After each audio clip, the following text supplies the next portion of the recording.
Greetings, everybody. My name is CoinStamp. Welcome back to another episode of The Legend of Zelda: Tears of the Kingdom. I'll repeat that one more time because I'm not sure the mic picked that up. Welcome back to another episode of The Legend of Zelda: Tears of the Kingdom. Before we begin, I guess I should make sure I've paid attention to messages first. Greetings, Mr. Jason. Good to see you. Hopefully you're doing well in both body and mind, and I hope you enjoy your stay. Mr. Jason says, greetings, Mr. Coin. Greetings, Mr. Coin, good sir. Thank you. I've been waiting with great anticipation for you. You're so glad that you finally have your new PC speakers. You could finally listen to continuous music and live streams without the audio constantly cutting out. Yeah, you told me about that a few days ago. I'm glad you got that fixed. I know that would have been... I know that had to have been agonizingly annoying. And while we continue to discuss that, of course, I would like to take just a moment to thank our wonderful contributors. Whoops, that is incorrect. What gives? Oh, right. I forgot. It's on this. I'd like to thank Mr. Rowan Darcy for their continued Prime Gaming subscription during this time. Please do enjoy all the wonderful benefits that come along with the subscription. While we don't have any patrons or one-off contributors, I would like to thank Mr. Rasby the player for their continued Valkyrie tier membership over at Coffee/Patreon, or Coffee. What am I talking about? I clearly am still trying to get properly awake. If you guys want your names on these placards, all you have to do is chuck some coins at me. $1 on Patreon or Coffee is, of course, the cheapest, easiest way to do that. But there are other methods. A donation of $2 or more, or using like actual Twitch, methods on Twitch to do the same. Is how you guys will end up with your names on these placards. I read them at the start of every stream. As like the smallest way I have to give back. Mr. Jason says you're surprised, Mr. Coin. You could have fixed it ages ago, but no, you bought an overly expensive TV and then a 4 terabyte SSD for your Sony PlayStation 5. I mean, you wanted the whole package, right? That's kind of the whole thing. Yep. Wrong. That is. Why do I even have this other like scene in OBS? I really have got to sit down and like clean things up. Now, of course, Firebot has struck out 3 times. So I guess I get to begin the process of manually doing everything again with streamer.bot. So like let's just see if because I did recently change the like reset the like WebSocket connection. So let's just see if a simple little command works in here. What do I want to test? I guess let's test the map. Let's just do that real quick. Okay, the commands work. It's just the hotkeys. It's like the hotkeys don't work. It's really strange. Like I probably just maybe I don't have to do that, and instead I could just set up new hotkeys. I don't know. Maybe I just need to like fully reinstall Firebot, and that'll just make this problem magically go away, rather than me having to reconfigure everything left and right. Mr. Jason says, with Mr. Coin, you've got the full package and more. Thank you. Thank you. I really appreciate that. Flattery does get you lots of places. Now, I want to apologize for yesterday. I apologize also for the bookkeeping I'm going to have to do, but I got things I want to say. What can I say? Oh, also, yeah, this is definitely, that definitely has to be a skull, I think. Anyway, I do apologize for missing stream yesterday. Just, my body was not having it. I had tomato again. I probably have to turn this thing on vibrate. Yeah, Steel, where's this? Oh no, there's no easily toggleable setting for this? I'm still figuring out new things with my new phone. Sorry. Right, what was I saying? But yeah, my body just wasn't having it with the tomato and everything. Like, I just had to go lay down. I'm still kind of feeling a bit groggy. Just a bit groggy. So I'm hoping the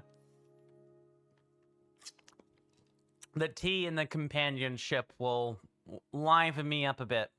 Last time on The Legend of Zelda, Tears of the Kingdom, let me zoom out on our wider world map here, and we have been hard at work, like, unlocking or defeating every enemy, wrapping up every side quest, and so on. We've done a couple here and there, but today we're gonna start by breaking things up with with side quests. Like the entirety of today is just let's do as many of these side quests as humanly possible. I'm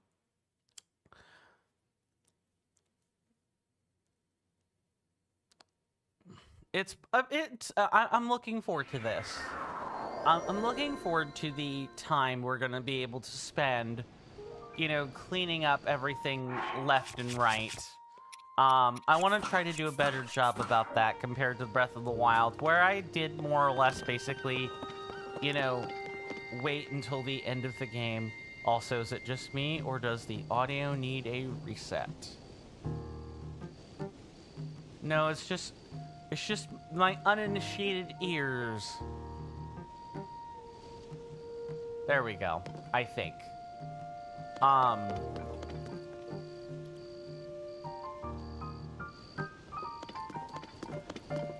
Sorry, my brain is not firing on full cylinders.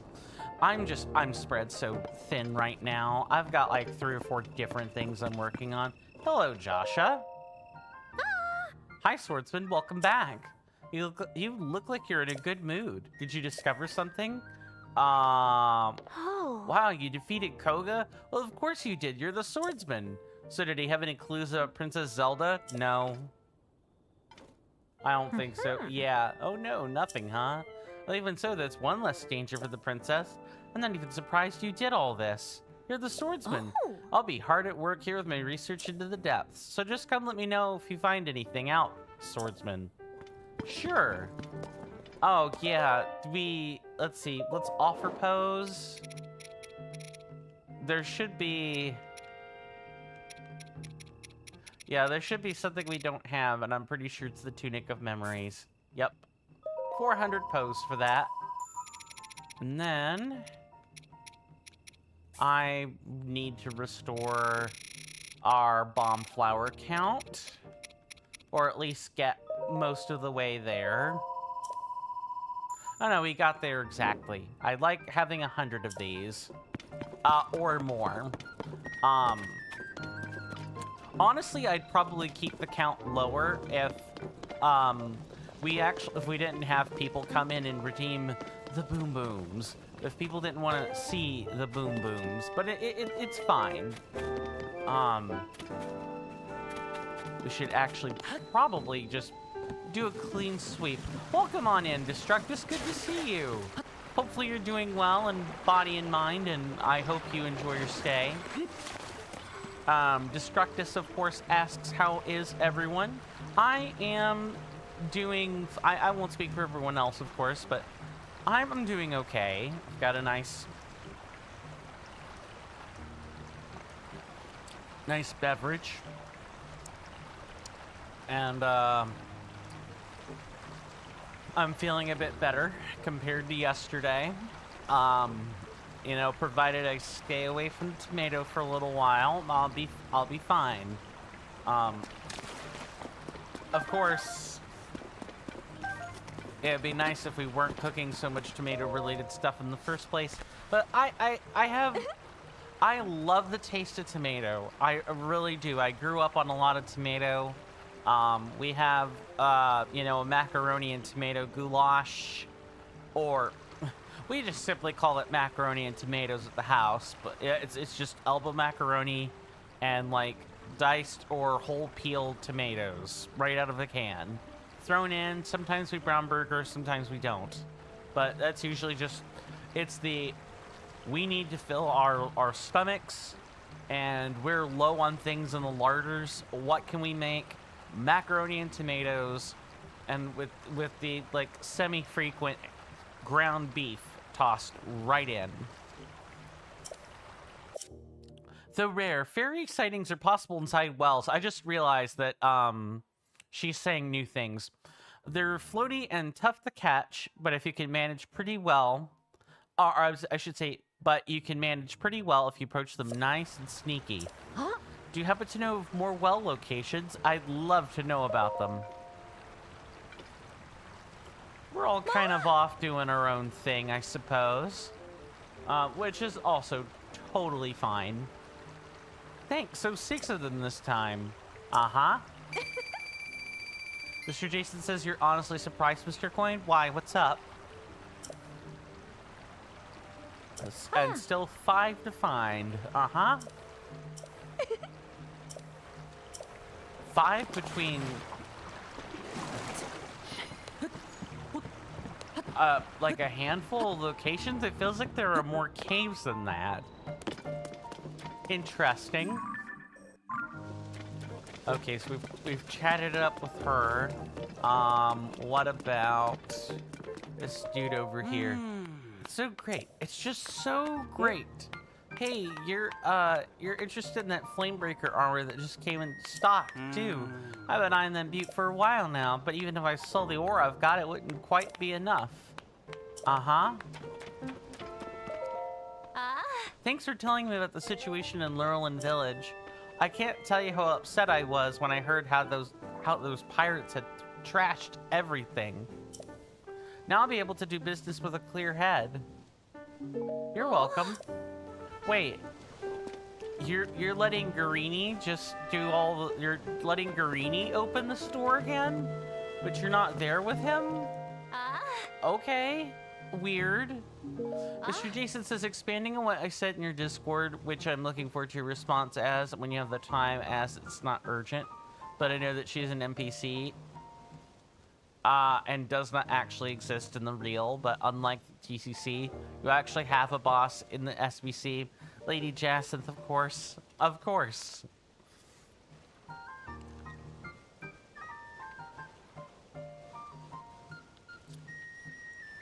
Yeah, you and I have talked about Lady Jacinth on a handful of occasions. Nice enough lass.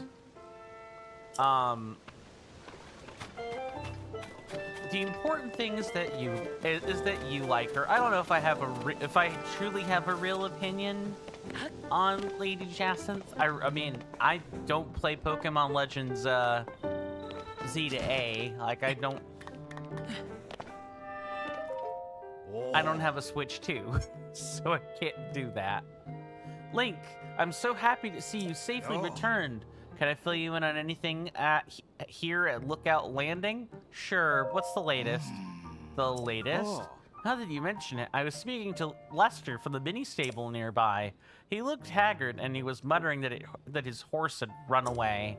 That's worrisome considering the number of monsters around Lookout Landing. I hope he finds it soon.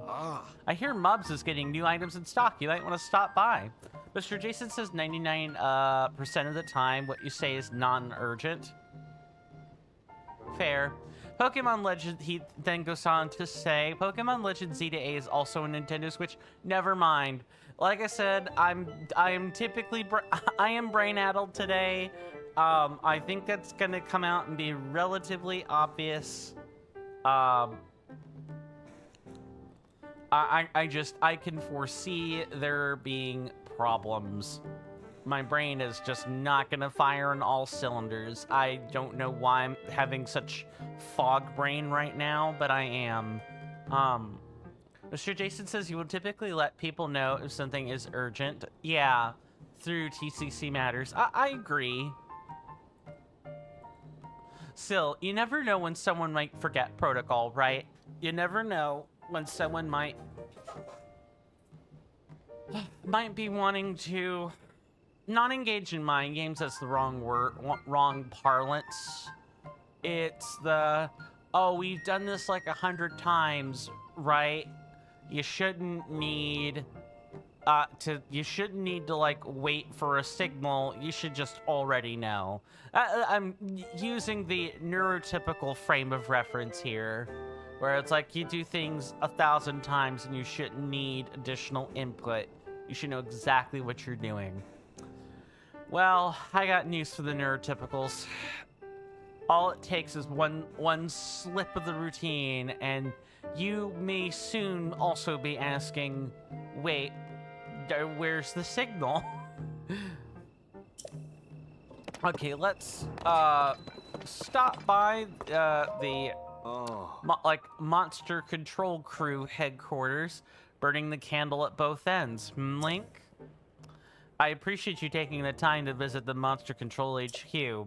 Recently, Pora asked that we suspend our involvement in the search for Princess Zelda. So we've resumed our primary mission to hunt down the monsters that have been running rampant since the upheaval. All 3 squads are out hunting monsters and gathering information about recent large monster sightings. They've been sharing updates with us. I've hunted stuff. Mr. Jason says less than 14 days now until December, Mr. Coin. I know.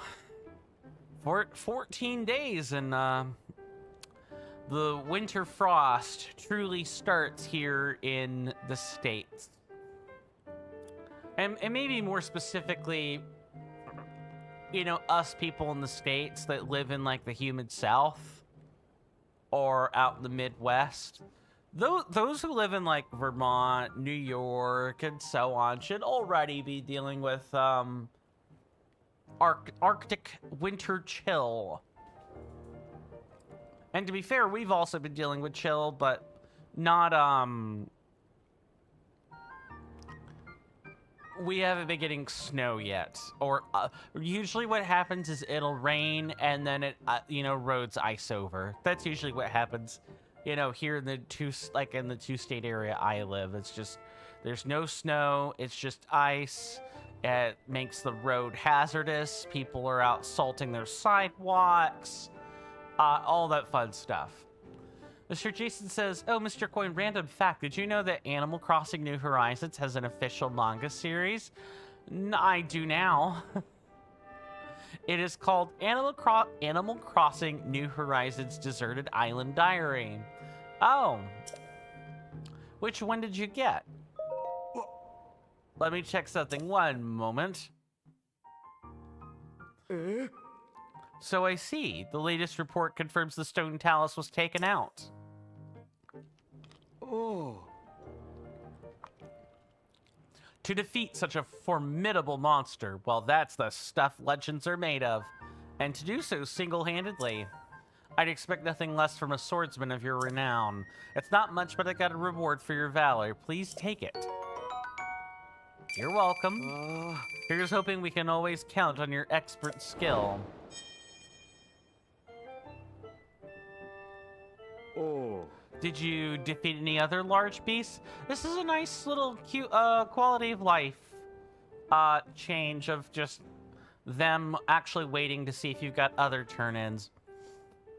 And, I mean, it's a deserted island diary, so does the diary state, or does the diary make clear who the owner is, out of curiosity?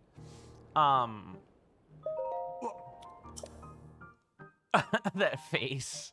Hilarious. I see. Yeah, the Hinox has been defeated. Uh-huh.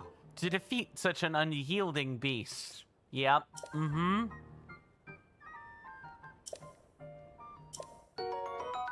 200 rupees. Well,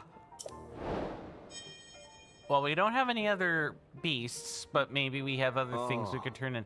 Curious about anything else?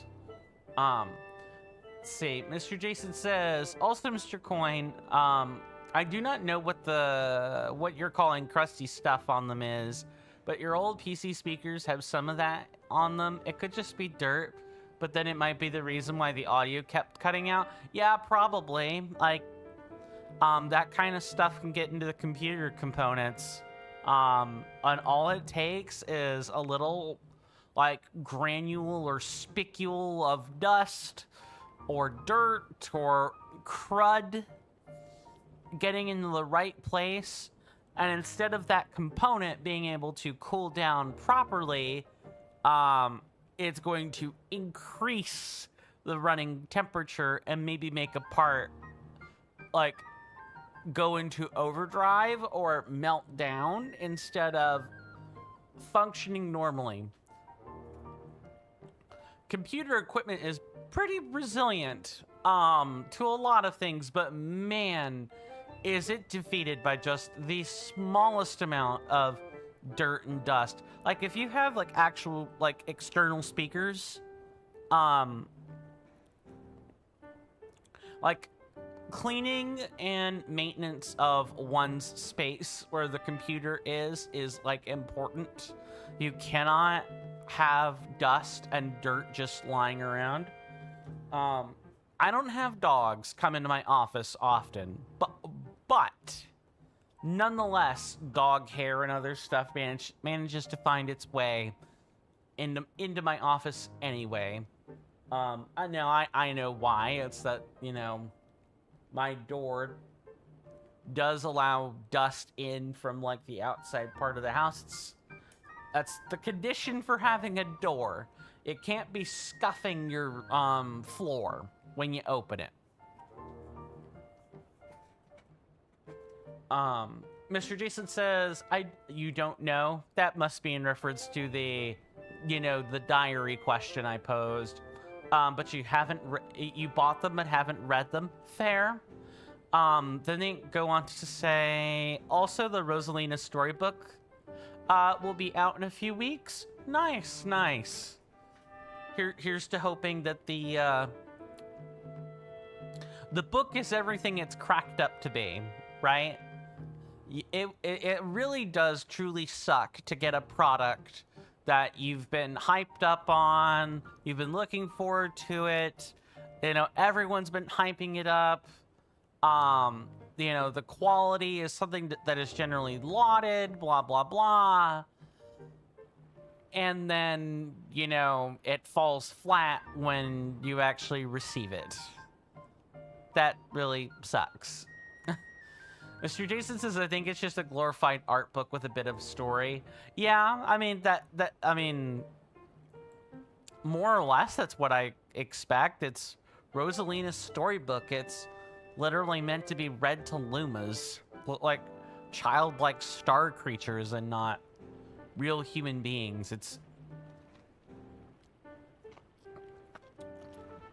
the story is meant to have some whimsy, and you know what it probably will be is it might be a slightly contextualized retelling of, you know, Super Mario Galaxy 1's storybook, because that's what it's based on, right? Is that segment where it's like, oh, did you have you been unlocking all the stars in, you know, Super Mario Galaxy? Well, you get a bit of the storybook that you can even, like, depending on what version of the game you play, you may or may not be able to go back and reread again. Squads and expeditions. Haws, Torrens, and Flaxels.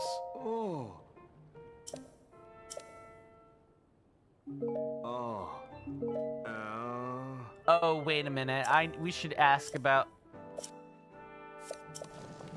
we should ask about, big monsters. Okay, the last one is a Molduga, which is what I thought. Mr. Jason says, well, at least one thing, Mr. Coin. You can't wait to find the one that is not in as good condition, and you'll open it. Then look through a little bit and say that's nice, and then store it away. Yeah, that's kind of part and parcel what you do is with stuff like that, is it goes into the dustbin, right? Link, you've got to hear me out. Vermano, the guy in charge of cooking, went to Hyrule Castle and never came back. Thanks to him, I'm stuck on fire duty maybe forever. Well, he wouldn't do anything dangerous, so I'm not too worried about him, but he's the kind of person who loses track of time when he gets engrossed in things, so I do wonder when he'll be back. Alright, we have... I think that takes care of everyone down here, actually, now that I'm looking at it. Mr. Jason says, I'll be honest, Mr. Coin, even though you're always honest, when I leave your stream before bed, my internal countdown to the next amazing Mr. Coin stream begins. Thank you. So then I imagine blips like yesterday really mess up the count, huh?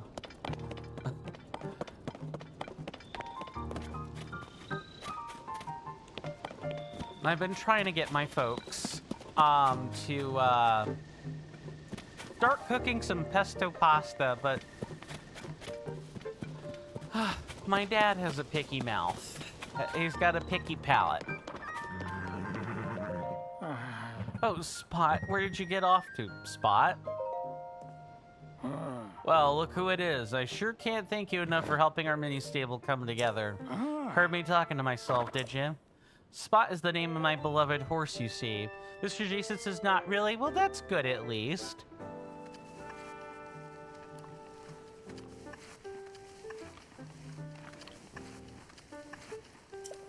Truth be told, he's missing.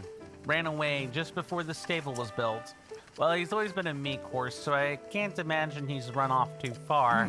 He's beautiful. Just one look at his silky, gentle beige coat, and you know it was him. Of course, you'd recognize his unique gray dappling, too. That's the reason I call him Spot in the first place.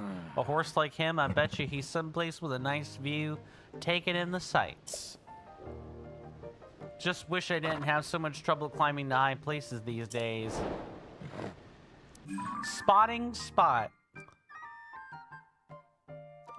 Lester, who manages the stable at Lookout Landing, told you his beige, dappled horse Spot ran away.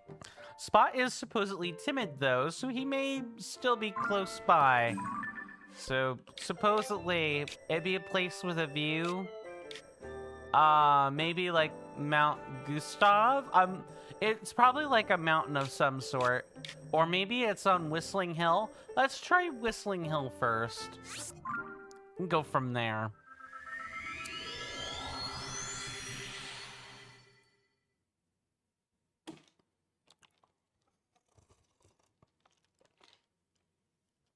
Also, thanks to that little spot of bother yesterday with the tomatoes.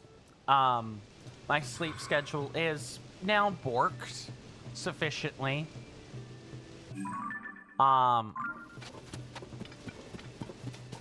Like I well and truly mean that. So that's just gonna be in Lookout.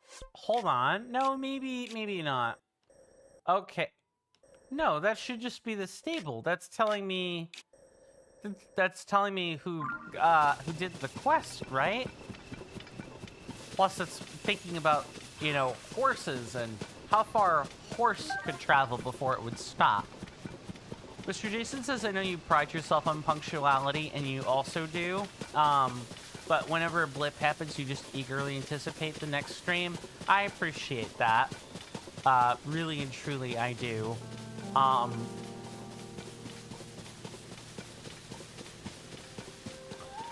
The lack of consistency hurts. More like, you know, hurts like new audience members coming in more than anything. Because unlike yourself, you know, they're not used to me. Is that a dappled horse, right? Hold on.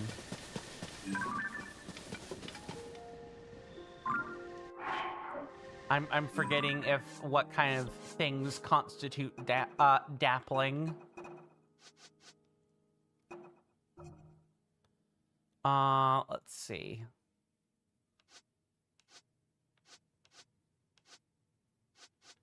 Oh, you could just literally scroll through this way. Interesting. All right. Mr. Jason says, one side quest in Lookout Landing asks you to find a special horse. If you had to find it in a lineup, you would need to spot the difference.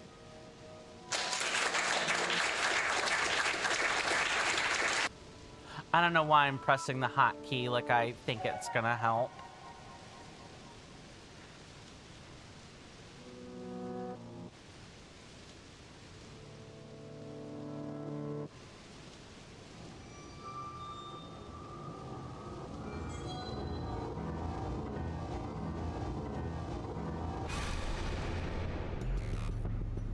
When the glow of the blood-stained moon shines upon the land. There we go. I'm just gonna have to start copy-pasting the command again. The whole purpose of hotkeys is to like remove the need for that, but you know, failing like barring a total install of like a total like reconfigure a Firebot. I can feel it in the cards. I could feel a reset, like a complete wiping in the cards. And I'm not sure what to do about that.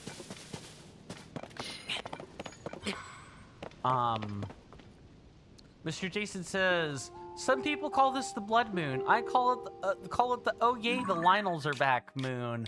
Right. Okay, let's try going to the quest marker. I think that's literally just gonna tell me, hey Bozo, the horse is that's not the horse, that's the quest giver. But I thought I would try Whistling Hill. I thought that would make a lot of sense, at least to start with. You know, we'll kind of go from there.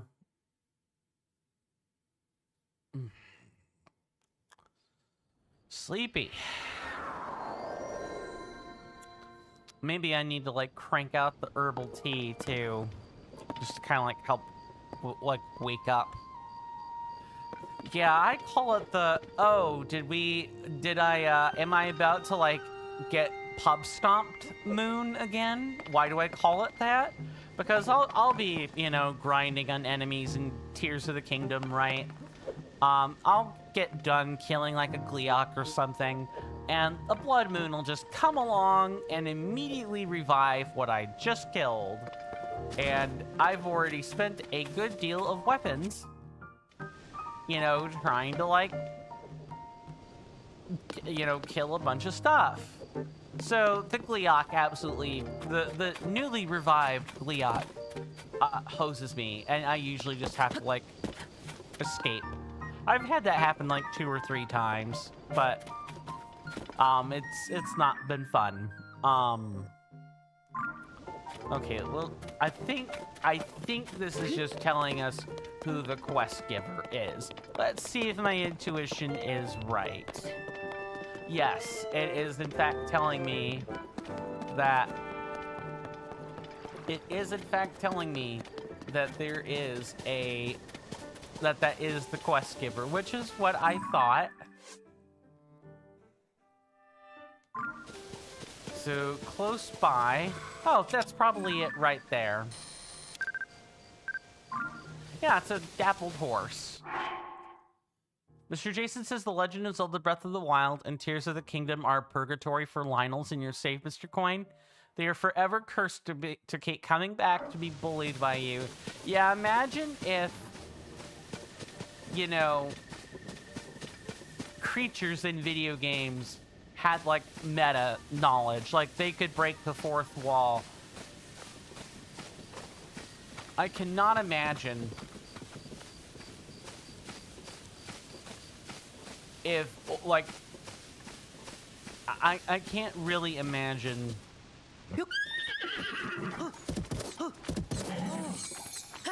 Okay. So that horse is not gonna like this.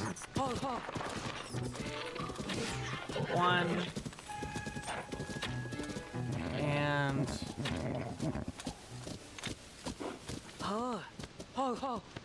Alright, let's get good old friend Spot back to where he should be. Mr. Jason says, I imagine Gleeok saying, oh goodness, he's back. You know, with the sweats and everything. Oh, Spot, where did you get off to? Spot, it's really you. Are you hurt? Hungry? Oh, Spot.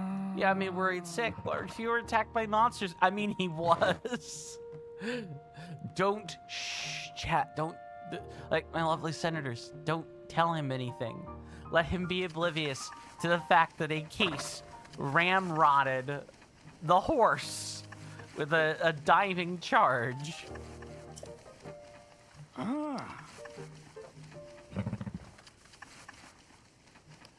Mr. Jason says, that horse will always be terrible at hide and seek. It's always spotted.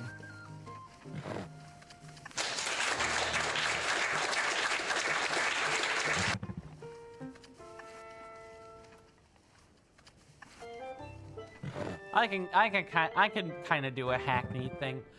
I would have resolved that whole thing this weekend, but I was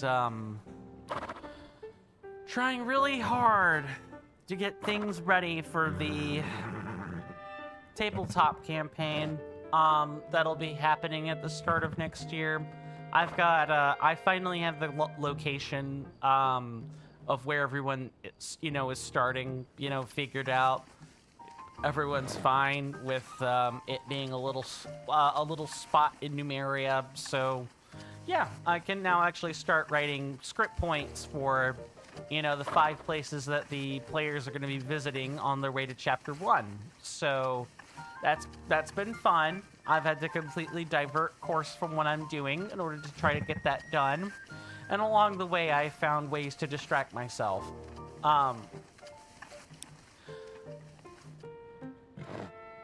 So, yeah, I've also started coding in some new things with Hero Lab as well. I have not even started making maps yet. I am so behind, it's not funny. Well, it looks like I'm in your debt yet again. Thank you so much for bringing my spot back to me. It's not much, but here's a little reward for uniting me with my best friend. Running around under that big blue sky, mane blowing in the wind, munching on grass with the rest of his herd. I really can't blame Spot for wanting to live like a wild horse again. I'm sorry, I know that you went through all that trouble to bring him back to me, but he deserves a freer life than I can give him. It's time for me to let him go. Or maybe I should give him to a fine young horseman like yourself. As long as he's happy, I'll be happy. Oh, that reminds me. Please, take this. Yum. That there's a swift carrot. It's a signature crop of Kakariko Village in Necluda, down to the southeast of here. Highlander horse, you take a bite of one of those and you'll find a little more pep in your step. Spot and I used to split swift carrots all the time back in the day. It would make me happy if you split that with your favorite horse, too. I don't believe we could board horses. We wouldn't have been able to build such a handsome mini stable without you and Carson. I know it's been a long time coming, but I'll work hard to make sure it was worth the wait.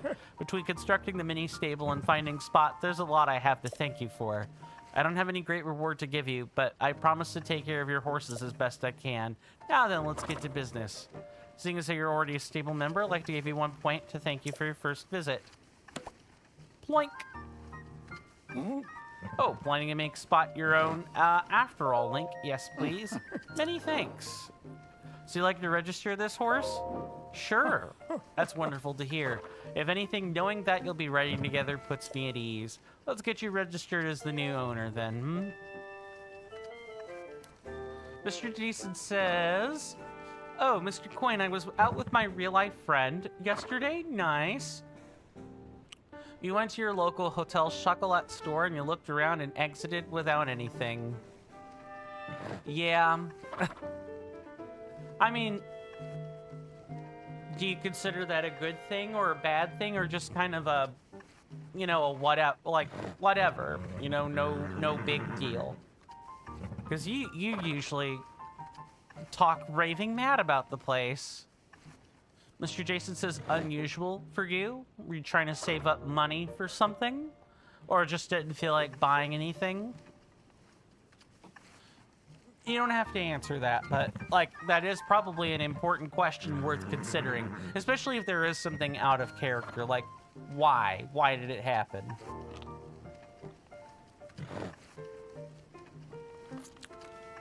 Mr. Jason says, I already have plenty of chocolate. Fair enough. Feels a little funny to ask, but could I have 20 rupees for the registration fee? Sure. Thank you. Take good care of Spot for me, would you? For registering new horse, you've added 1 point to your collection of 20 points. Walk.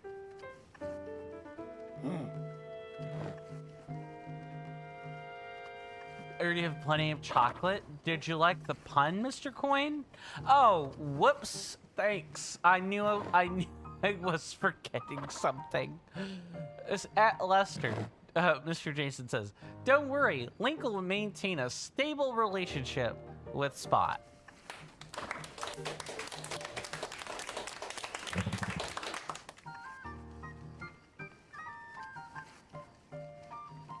I really do also need to pass. Well, actually, the pass it. I was gonna say I really need to make sure I've passed these commands along to Mr. Jason, but that may be entirely unnecessary, depending on whether or not Firebot continues to be a stable feature of the streams, especially after like just a weekend of like 3 or 4 streams of Firebot not functioning and me not really understanding why. Although everything else worked, it's really just the hotkeys. The hotkeys don't work, and I don't understand why they're not working. I could just need to like replug in my keyboard. I might do that during commercial break.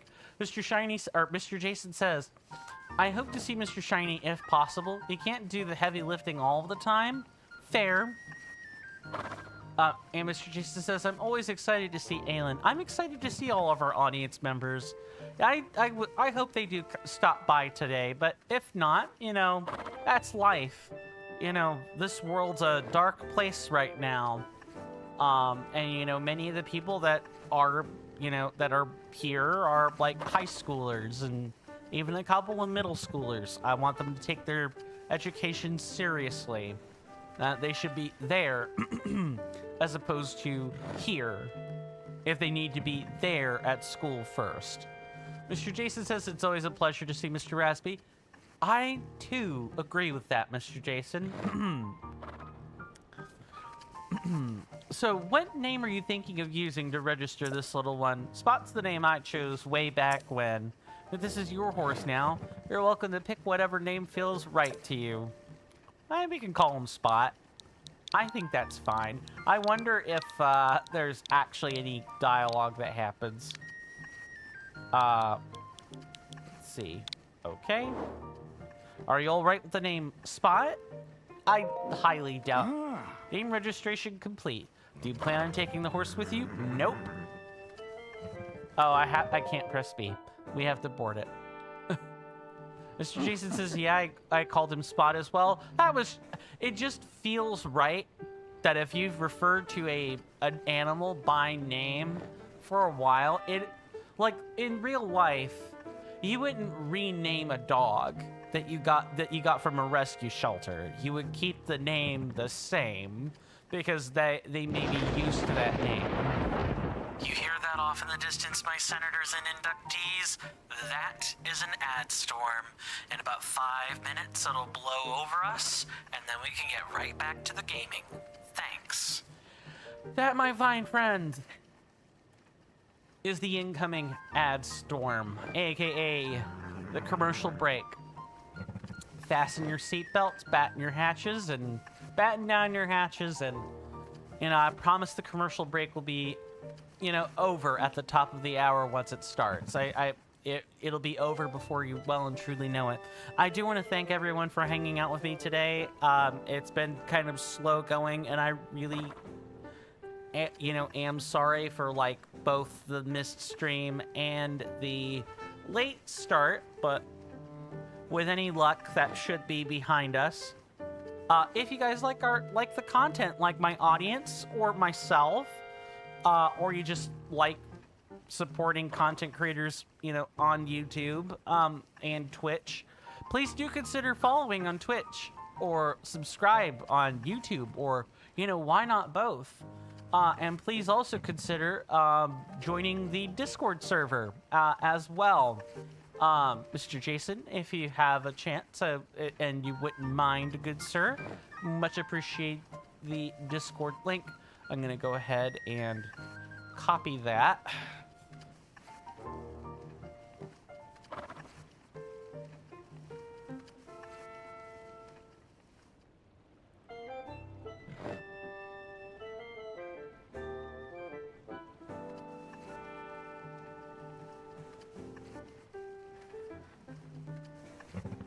Yeah, I think even streamer.bot has been borked, and I need to just, like, fully, like, reset everything again. But yeah, I cultivate that little community, one heart, one mind at a time. Oh, a bot works for that. I don't know, man. Technology is such a weird thing to me these days. I'm lucky if I know how it works. We do take commercial breaks at the top of the hour, mostly for people on Twitch, because pre-roll sucks. And I know that mid-roll sucks too, don't worry. It's why I structure the breaks in the way that I do. There will be a timer above my head at the top of the hour. Well, that timer has 3 minutes on it. When that timer, you know, when that timer hits 0 minutes, and 0 seconds, of course, I'll be back at my desk, and we can continue right along with the game. I'm gonna try to pick it up once we get back as well, because the running at the pace of snail is not necessarily the best for content purposes. So, you know, I also recommend that, you know, if I'm taking a break, you guys should also take one. Snack, drink, you know, hug a loved one, you know, maybe go rinse your face, something along those lines. I highly just recommend we all take a break at the same time. That way there's no FOMO, there's no missing out, there's... Oh, what did the streamer do again? Oh, that's what he did. I can't believe I missed it due to an ad. I hate that. I hate when streamers don't account for their ads in terms of, you know, commercial breaks. Like, I get it. You know, the internet is essentially cable TV 2.0 now. I do get that. But still, you should account for that. Like, cable TV accounts for that. And runs less commercials than some streamers do. It's absolutely wild that, you know, some people just don't do that. Mr. Jason says, it's literally behind us, Mr. Coin. Oh man. Oh, I missed one. In games where you can name Link, you always just do Link. I usually, for file name, I usually just title it whatever, like this, my streamer name. That's usually what I use these days. Mr. Jason also goes on to say 9 times out of 10 when you mention Discord, it's a trigger for you to do D-server. Nice. Nice. I'll have to see you guys after commercial break. Thank you.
Sorry about that, folks. I am back.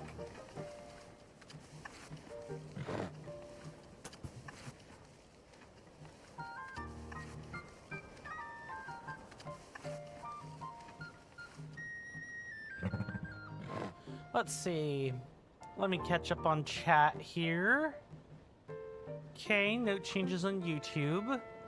Mr. Jason says, I was talking to one streamer friend earlier before you went live and you had a laugh with them.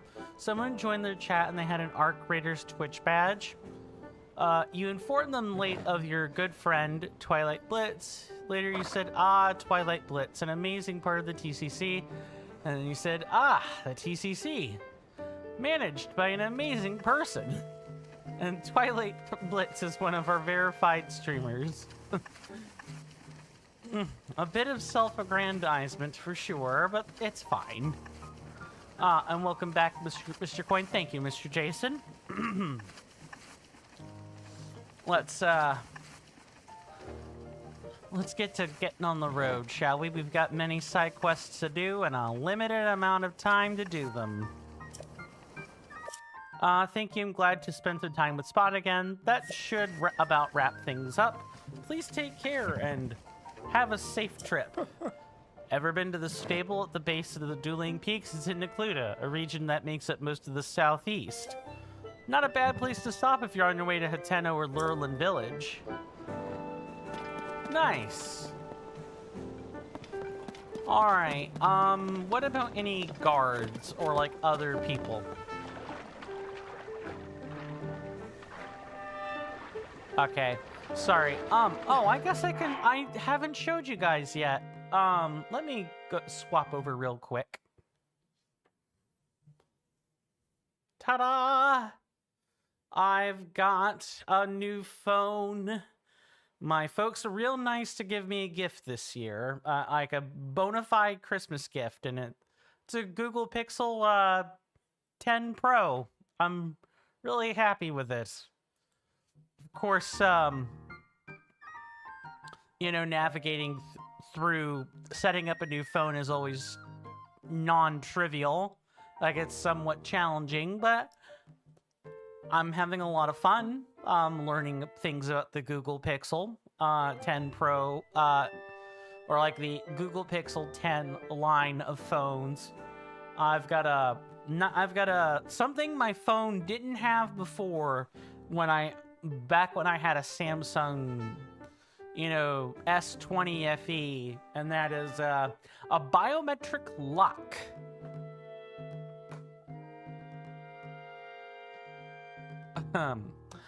I can't tell you how much peace of mind there is to know that now no one can like finagle the pin and get access to my phone. Like, they can't. There are other ways to hack it that bypass all that, but quite frankly, if they're not a government spy or, you know, someone from the government sent to do that, or they're not an underworld hacker of sorts, they have to go through entirely. They have so many layers of encryptions and security to go through, it's not funny. And that's before you get to the fact that a lot of the sensitive stuff has, like, two-factor authentication on it, so. Mr. Jason says, I'm glad you got that and not an Apple device. Experts warn that Apple devices have viruses in them. They said that the virus takes a couple of bites out of your Apple. Oh, no. That does sound like a real thing.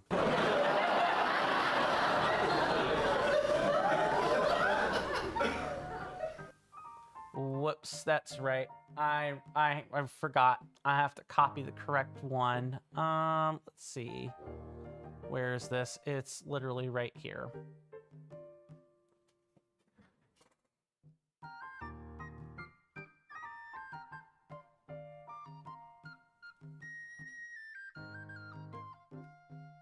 There we go. See, the command works fine. So it really is just it's got to be like communication between OBS and like the hotkey function For whatever reason, the hotkeys just are not working. I do not understand why. I do not comprehend. I need to have... Digital Devil Saga is such a treat in terms of, like, quotes. Is it James Bloom? Oh god, I'm forgetting the name. I used to know my voice actor names so well. It's not funny. It's not Jeff. No, it is. Hold on. We're gonna rectify this. Mr. Jason says Mr. Jason's phone also has a biometric lock. Nice. Yeah, that probably brings you some pretty profound peace of mind. That is, maybe it's...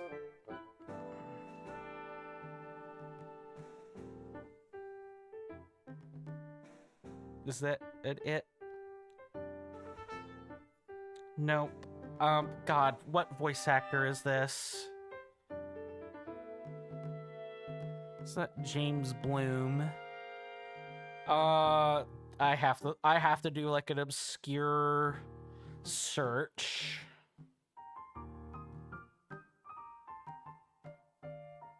If I can get my finger...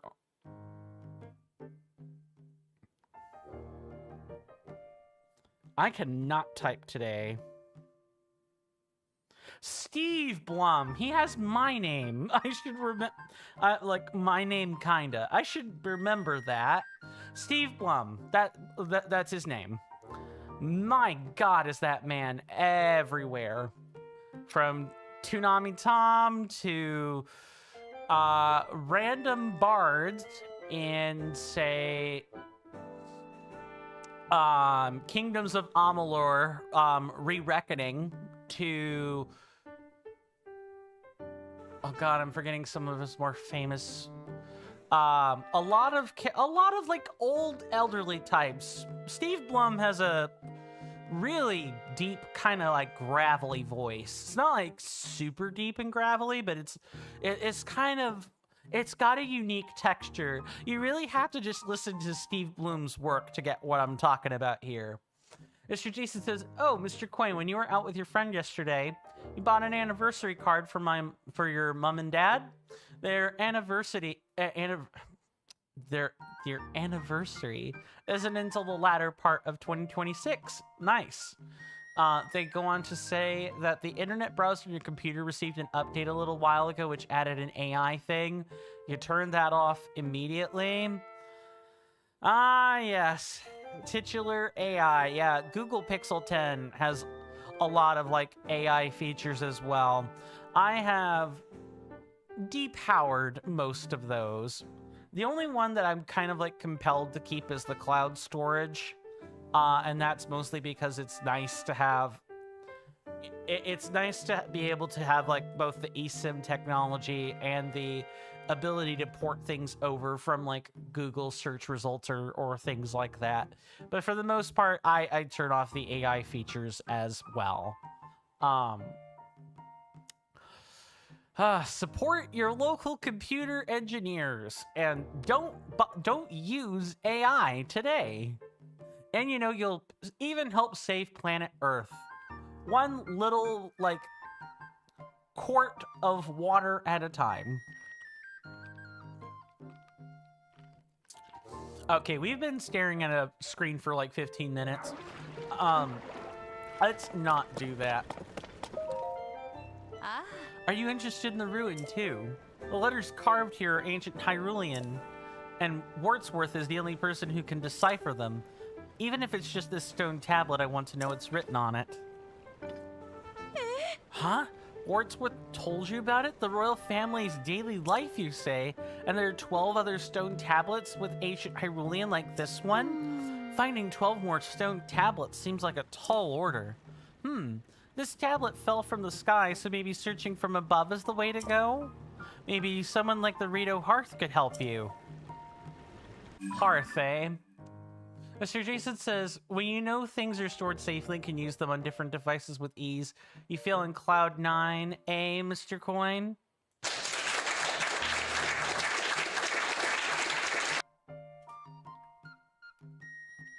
Very good. Yeah, it's kind of that's just good peace of mind. If peace of 9 is cloud 9, then I never want to leave. Okay. You brought the beige dappled spot to Lester. The swift carrot he gave you in return is a specialty crop of Kakariko Village located in Necluda to the southeast. So, we're going to start going to places. Might as well check them out. We'll also be, gearing up properly. It's what, right here? Yeah, right there, like so. Let's, we're having fun doing side things today, is what I'll say. We're going to be doing this for a while, guys, just so everyone's aware. It's why I haven't changed the thumbnail, because I want this section of the LP to have like a very clear, distinct thumbnail that if people are like, I don't care about this side stuff, just show me the story, please. Yeah, you guys know what you can do to make that happen. You guys know what parts to skip and so on. Why don't we head up top and see if we can't find Selmy. You shouldn't have to rescue her a second time. Yep, she's literally right here.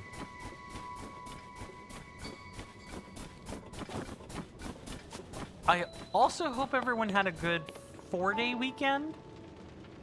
So I thought, I was gonna be hello. Yeah, I thought I was gonna be driving around my mom all day. Turns out, no. I was back by about 1:20, 1:30 that Friday. Something like that. I had enough time to, eat lunch. I could have probably streamed if I wanted to, but I enjoyed having the day off to, work on tabletop-related stuff. There's no way I get done with it all in time unless I'm just constantly working on tabletop stuff nonstop, and this whole thing with Firebot has really put a damper in that. Mr. Jason says I do that as well, Mr. Coin. You climb a shrine, and the top is usually just under the roof. That's funny. Yeah, I mean, if they didn't want Link to do that, if they didn't want the player to do that, they should, make the ceiling a little bit more vaulted and, not quite as close to the tip top of the shrine, hmm?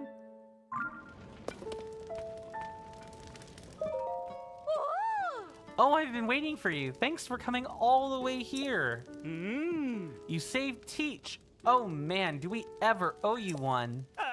I'm so stoked that Coach came back to us safe. Oh, these are the dudes that sold shields, right? Or at least one of them did? I think it's this blonde-haired guy here that sold us shields.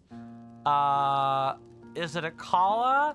It's either a Kala or it's on the way.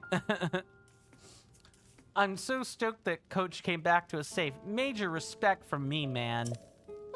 Who knows what would have happened to me if you hadn't come along. I've got to admit, getting some shield surfing in all through that cave was pretty darn great. But I'll be staying away from there for a while, that's for sure. Mr. Jason says, or, they should make the shrines out of an unclimbable surface. But that's no fun. And you know what? I'm glad that the shrines are climbable. Truly. More W's like that, please. And less L's like Power World. And more specifically, the legal policy on Power World. Less L's, Nintendo. More W's, please. I just want good games, decent, halfway decent hardware. It doesn't have to be, you know, Sony, Microsoft perfect. It doesn't have to, you know, play the latest stuff or compete with the Steam Deck. I don't need it to do any of that. I just want the exclusives to actually be worth something. I want Nintendo to, you know, do what it had been doing, you know, prior to this year, and just stay in their lane and do what they do best. That's really what I want. This whole thing with Power World, like, it's one thing to talk about, like, mods for games, right? That's always a slippery slope. And Japan has, like, a huge history of, you know, being anti-modding, you know, anti-touching of the hardware. I get it. I get it. I don't agree with it, but I do understand it. And Nintendo took a very hard-line stance on their IP. Better to be overprotective than to not protect it enough and have something get stolen, right? I get it.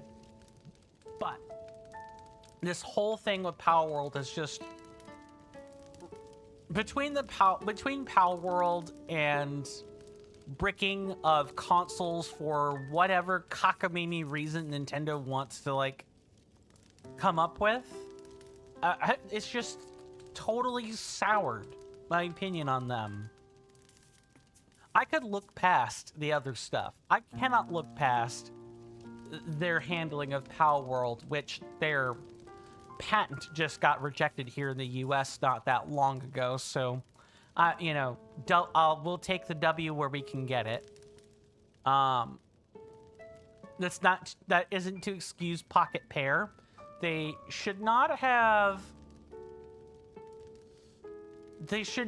made a game so close to Nintendo's orbit.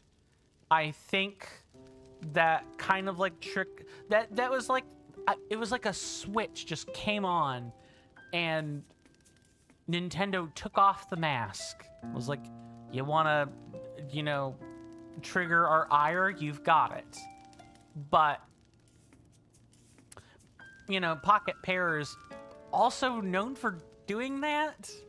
And there were other games that they had copied that, you know, if they had done their homework on, you know, game companies prior to that, they probably would have, like, reached out to Pocket Pair beforehand and just say, hey, don't do this. You know, warn them not to do that.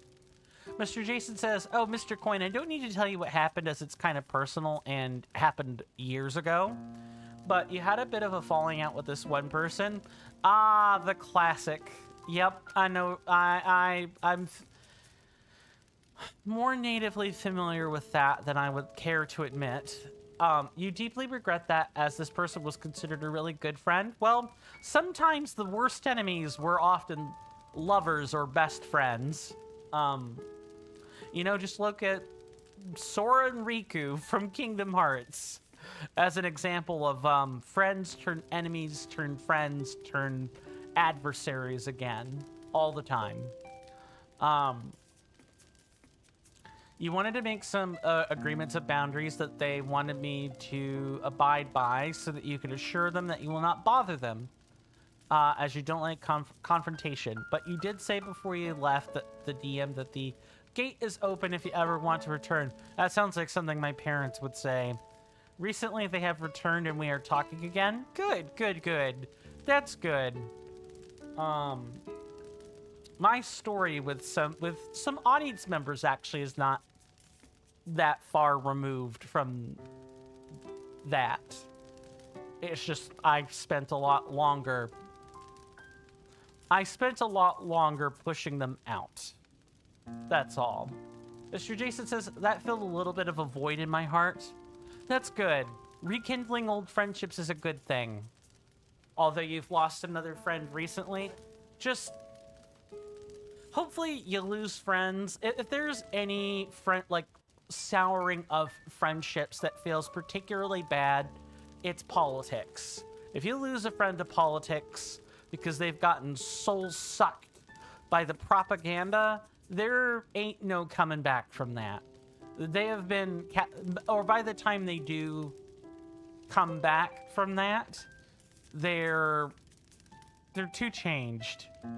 Then they're not the person that you knew them to be. Politics will jade you if you let it. I do apologize that you've lost a friend. I trust that, you know, hopefully that same door was extended to them, and or, you know, it's over like an earnest misunderstanding, or, you know, real life happening. One of those things. Since I'm the one that really owes you for what you did, I'll be the one to reward you. Here, take this.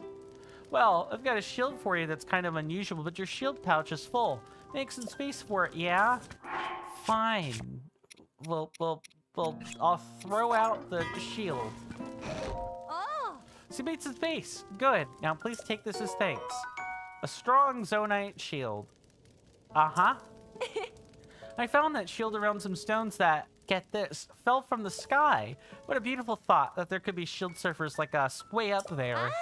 I'll say it again. Thank you for getting me out of that cave. Also, now that the blizzard's over, you can come back here anytime you feel like shield surfing with us.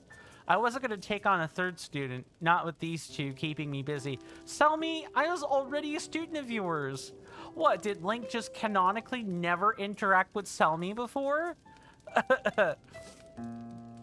Not with these two keeping me busy, but for you, I'll make an exception. Welcome, buddy. We owe you big time anyway for rescuing Teach. Claude, is that you?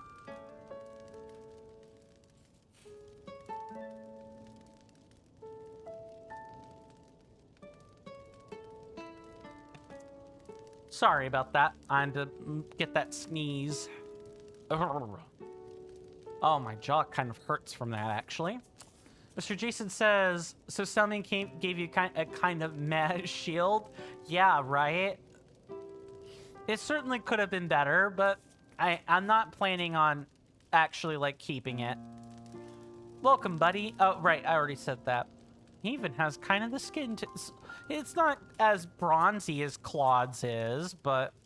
Oh, if people are wondering what the heck I'm talking about, it's Fire Emblem Three Houses, of course. A game I should probably also, you know, bring to you guys at some point. Yeah, see you on the slopes. Best way to learn.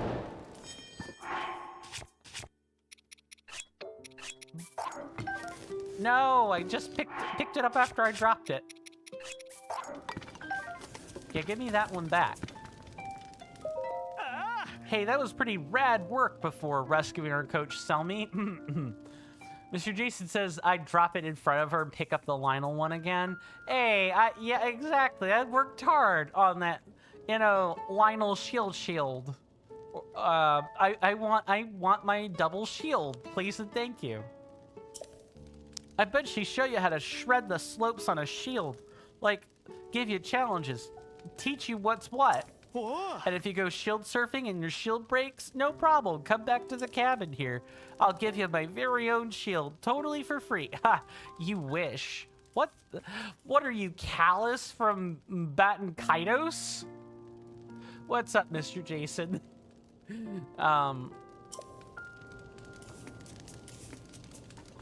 There are some things in this world that we mustn't touch.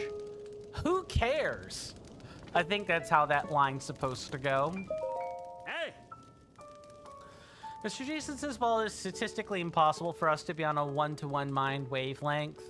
I would say that we're pretty close. We share the same brain cell, right? I think that's what the cool kids would say, is that we share the same brain cell. Yeah, I think we've got some resonance between us.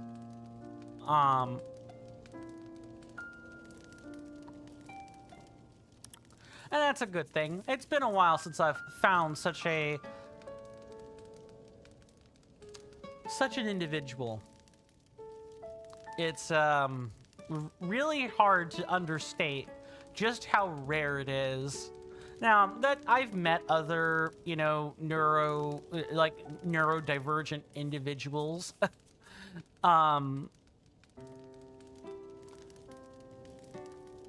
But the thing about us neurodivergents is that we really are like snowflakes. There's... Yeah, there might be some similarities, but deep down, there's... God made each one of us and broke the mold. I really do think that. Whether you want to say it's a, you know, a point line mutation that changes nerve tissue, or you're more of the divine providence creation type, the sentiment is the same. Mr. Jason says, we share the same brain cell. Exactly. The cool kids parlance. Although as a former troll level creator in Super Mario Maker 2, you have an excess. That's good. I've got fog brain today, so I'm going to need to rely on your overabundant brain cells today. Okay, here's the straight shot on shield surfing. The most important thing is which shield you choose. So my man, here's what I'll do for you. I'll give you shield advice. Consider it more thanks for rescuing Teach. Hold on, that shield looks like it's been modified, so you make some tweaks for speed, huh? Doesn't look like it's any less slick, at least. You should keep experimenting until you get it perfect. What? Oh, is this all some scheme to get me to critique your form? Because I'd be happy to do it anyway for you. I do ask for an instruction fee, but you'll get a reward based on how you do at the lesson. Plus, you get hands-on practice. Mr. Jason says some troll level creators are so darn confident that one of them titled their level 32 steps ahead. Yeah, I don't... That sounds like something a troll level creator would do. God, I'm trying to remember if I saw anything like that, either through DGR or Carl Sagan 42 or Ryukar or Pangaea Panga. Nothing is coming to mind for me, but I'm sure someone has covered a troll level with that name. Fee is 20 rupees. Sure. I say a fire for shield surfing burning behind those eyes. Let's not waste any time getting you to the starting line. Are you ready to, you know, go snowboarding? Snow surfing? Oh! Here we are, the starting line. How do you want to do this? Want a refresher on how it works before you get surfing? Sure. It's a simple sport. We compete to see how fast you can surf to the finish line. We don't race each other so much as we race against the clock. And just to check, you know how to shield surf already, yeah? There's nothing to it. Make sure you have your shield out, then jump onto it. After that, it's cool if you get off the shield sometimes, and it's totally legal to accelerate and catch some air. The way you reach the finish line doesn't matter much, as long as you get there. It's a pretty flexible sport that way. Mr. Jason says Carl Sagan made a troll with a pipe and a note block in front of it and some wind blowing in the opposite direction. You like that concept, so you added it into one of your levels, but made it into an awful anti-soft lock? A pipe and a note block. It's not the, you know, the getting over it level, I don't think. Interesting. I don't think... I know that sometimes Carl Sagan will... I should say 42, because there's actually a real Carl Sagan that is not Carl Sagan 42's name. I know he sometimes, like, in his videos, will maybe go over, like, a particular troll sometimes, but not super often.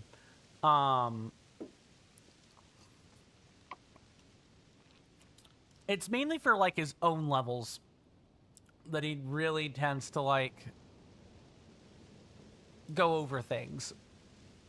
I can imagine it being... if there's anything that Carl Sagan 42 is really good at, it is making unbearable anti-soft locks. And even hard locks on occasion. Wiggler Cafe. Anyway... Why don't we start with you showing me where your skill level's at so I can get a read on your technique? I'll put you on the beginner course for now. I know, but you have to crawl before you can surf. But can Metroid crawl? The TCC has its fair share of unforgiving aunties. Yeah, I kind of sensed as much. And levels. Too true. It's hard to see in all this snow, but Ooh. if you surf down this slope, you'll come to a big bridge. Pass underneath it, and you'll reach the goal. I posted my other 2 students along the course. If you head toward them, they'll help steer you on the right path. Ah! It's a simple course with a straight path, but don't let that fool you into thinking this will be a bunny slope. This course is littered with a few obstacles that fell from the sky, so watch out. Most people would surf around them, but some can find ways to put them to good use. Which category are you? If you can clear the beginner course in under 50 seconds, I'll let you move a step up. Yeah! Time to get started. On your mark. Mr. Jason says, and I do like how we made a time zone and it makes logical sense. The TCC time. Mm-hmm.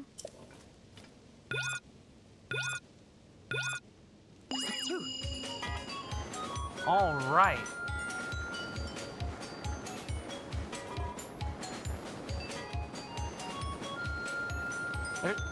The shields are like more receptive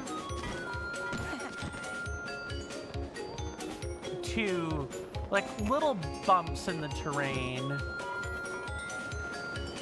Oh, I know what it is. It's that I'm shield surfing on 2 shields.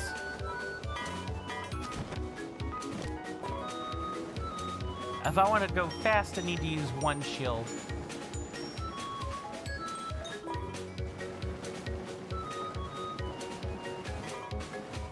Mr. Jason says, I do rather like this minigame theme, Mr. Coin. It's a nice minigame. And stop. That's it. I'll come get you. Just sit tight. Thanks. And you still did it. Did I go under record or something? Ah! Your time was 49:16. Thank you for the GGs, Mr. Jason. I wonder how close I was. I knew I saw potential in you. With a time like that, you're ready for the advanced stuff. From now on, the expert course is yours to try. You did it. Welcome to the world of expert shield surfers. You've proven you can hang with the best. That was a killer run. Whoa, does this make you our rival? Oh, God, no. Oh. So what do we say? I wouldn't mind watching you surf again to give you a few pointers. Sure. Actually, never mind. Then let's call it there for today. All right, everyone. Back to the cabin before we all freeze solid. Selmy said 50 seconds? Hold on.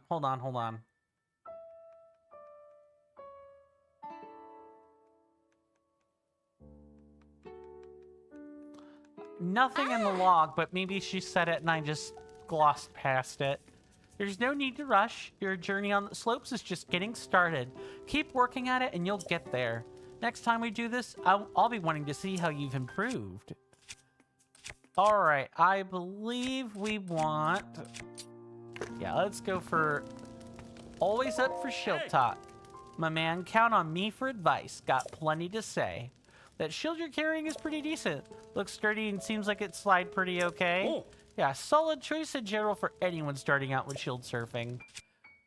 Oh, so there's gotta be like something. What about this one? Yeah. That shield, it's been modified, but I gotta say, I think the change makes it harder to slide on. The reverse of what you'd want. Well, no one in shield surfing is gonna tell you not to use that, so I guess you can see how it goes out there. Oh, it disappeared. Mr. Jason says, this challenge has its ups and downs, but mostly downs. But you'll do it eventually, Mr. Coin. That I will. Too true. Let's see, what do I want here? Maybe something like this. Modified, so you made some tweaks for speed, huh? And keep experimenting. There's not much to experiment on, I'm afraid. Maybe something like this. Okay, so he's here to tell us the shield quality and what impact it might have. Okay. Oh. What's up, Mr. Jason? Mr. Jason says, I could be wrong, but I do believe the Hylian shield is one of the best ones. Ah, yes. That glorified piece of steel? Probably. I jest. The Hylian shield is cool. Just, you know, an old classic is an old classic. We have to go out and find it at some point. But until then, you know, our regular old knight and royal shields will just have to make do. Your hunger for shield surfing is written all over your face. You want me to watch you so you can give pointers? Sure. The expert course. Oh. Huh? I'm giving out commemorative shields as a reward for completing that one. Although you look like you have all the shields you can handle, there's no sense in awarding you a prize you can't carry, so could you make some room before we get started? Are you serious? Video game. Come on. Okay, what do I get rid of to make room for this? I guess I will get rid of this. Alright. Oh. Mr. Jason says, imagine a mix of a Lionel and a Gleeok, Mr. Coin. It has the legs of a Lionel and can run as fast as one and has 3 heads and wings. Oh, so you want a full-blown Chimera. No thanks. I don't need a Gleeok stapled to a Lionel. The expert course, huh? Heh, alright, you seem like you're ready. This is good a chance as any to get a look at how your form's coming along. You have the 20 rupees? I know you saved my life and all, but everyone's got to make a living somehow. You understand. I do. Let's hurry up and get you surfing then. Don't psych yourself out just because it's the expert course, okay? If you can go the distance, I'll give you a commemorative shield based on your time, so don't hold back. Oh no. I don't think you get the Hylian shield through this. The expert course is a lot longer than the beginner course. Be sure you know your way to the goal. Ooh. It's not easy to see in the snow, but... Do you remember the big bridge that served as the beginning course goal? Surf underneath it and continue straight ahead. After a while, the path will come to an end. That's when you got to smoothly transition down the curve to the left. Once that's taken care of, it's back to going straight ahead. My 2 students are standing along the way, along the course to mark the way. Use them as markers, and you shouldn't get lost. Still, it's a long course. I say take whatever route you want, as long as you reach the goal. The rules are loose enough so you can get some air or surf on something beside a shield. Your time's what really matters. That said, well, I know I don't really have a leg to stand on after getting in a cave stuck in a cave while surfing. Don't get yourself in trouble pushing too hard looking for a new route. That's my #1 rule. Yeah. Time to get started. On your mark.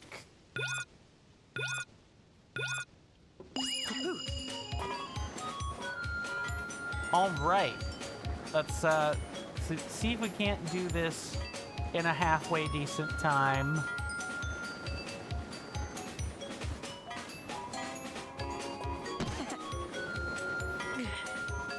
Ooh, okay, cool.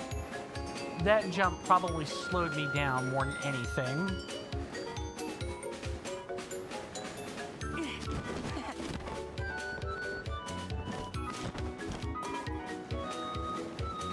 Mr. Jason, well, I was going to pin the record that Selmy mentions, but she didn't say anything this time. Yeah, see, that's what I was looking for, was like, you mentioned that she said 50 seconds, but I didn't see anything in the logs to indicate that.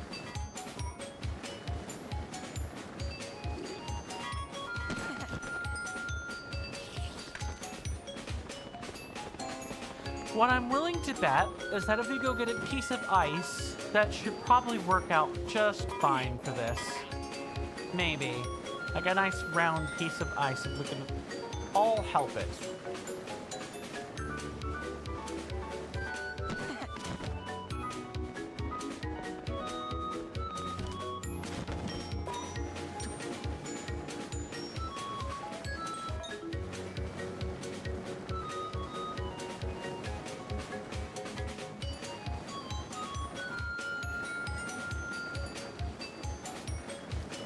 I'm thinking, what, a minute 30 for this? I think you could probably do this in a minute and 30 if you were studious enough and got like a good, decent shield.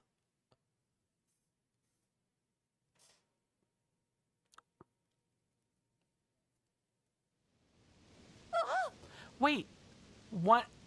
No, that's not possible. Did I really just be... Was it that easy? 1 minute and 41 seconds. No, that's like an hour and 41, isn't it? No. No, yes it is. Oh, I can't read time today. I don't believe it. Did you just beat my record? Oh! No, that's minutes, seconds, and milliseconds. I had it right. Yeah, I'm being silly.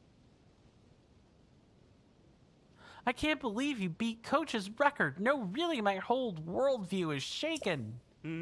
What a mind-blowing time. I've got to respect the hustle that went into a run like that. Let's see, what other advice can I give you? You know where Rust stands during a run? That spot a little ways down the slope from here?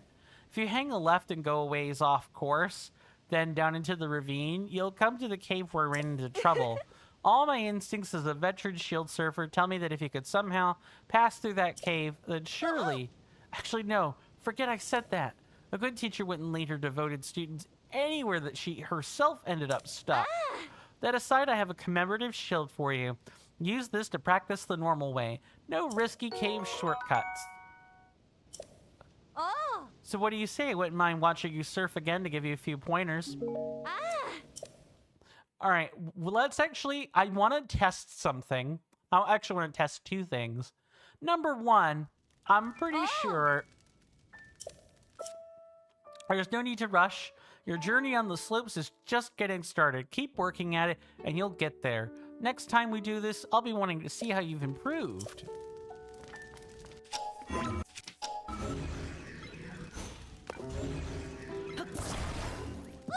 Hey, what are you doing? You don't mess with another surfer's shield.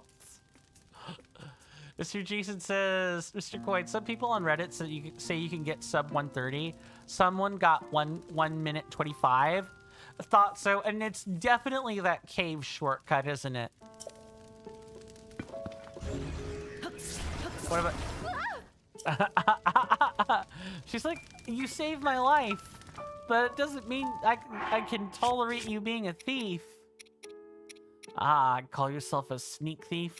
Is that what we're dealing with here? Oh my god. Okay, I gotta get rid of shields. Hold on.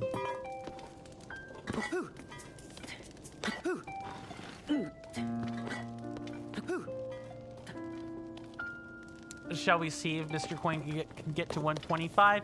I would like to first doctor the shield before I do anything. No, I don't need a shield. Instead, what we need is a spot with water in it.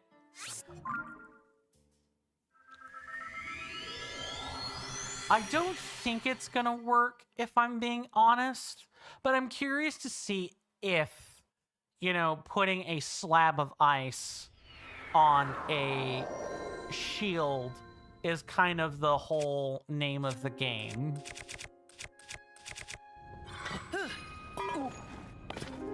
And also, yeah, we're just kind of like, I'm kind of like breaking up the durability of a shield here. I'm kind of wanting to do that. Mr. Jason says that's a nice idea, Mr. Coin. Thank you. I don't know if it... Oh, and that's also a joke. Right.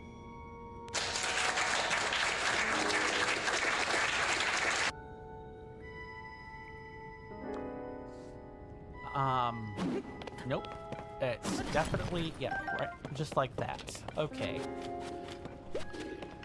Oh no, definitely not.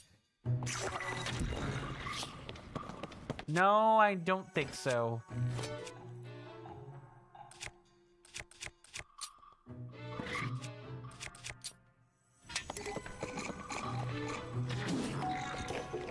One, two, and three, and that broke.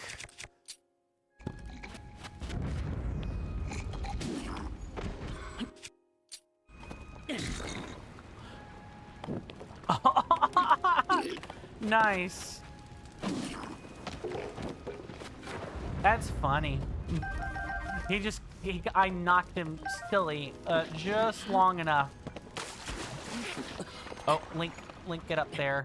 Link, get out of that water, buddy. Mr. Jason says, random message, Mr. Coin, you unlocked Rainbow Road in Mario Kart World. Nice. And then you kind of fell off the game. It's good, but Mario Kart is one of those, if you've seen one, you've more or less seen them all games. Yeah, like, you unlock the courses and then you have fun with friends, right? That's kind of the whole thing. You unlock everything so that when you bring the game over to a friend or they come over to your house, you have all the options. So you could just, let them go to town. I can't tell you the number of times that I have cracked open, like, say, Mario Kart Wii or whatever, over the years. Made sure I had all the options so that when my sibling and I, play the game later, we know exactly which bikes we're picking. We almost always pick bikes. We've got, like, the 150 or 200cc course, like, all figured out, all handled. And no, some items, but that's really about it.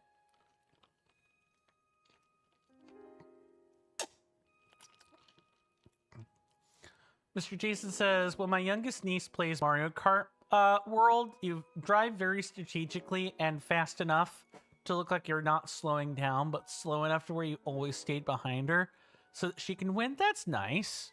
Do you ever accidentally beat her, though?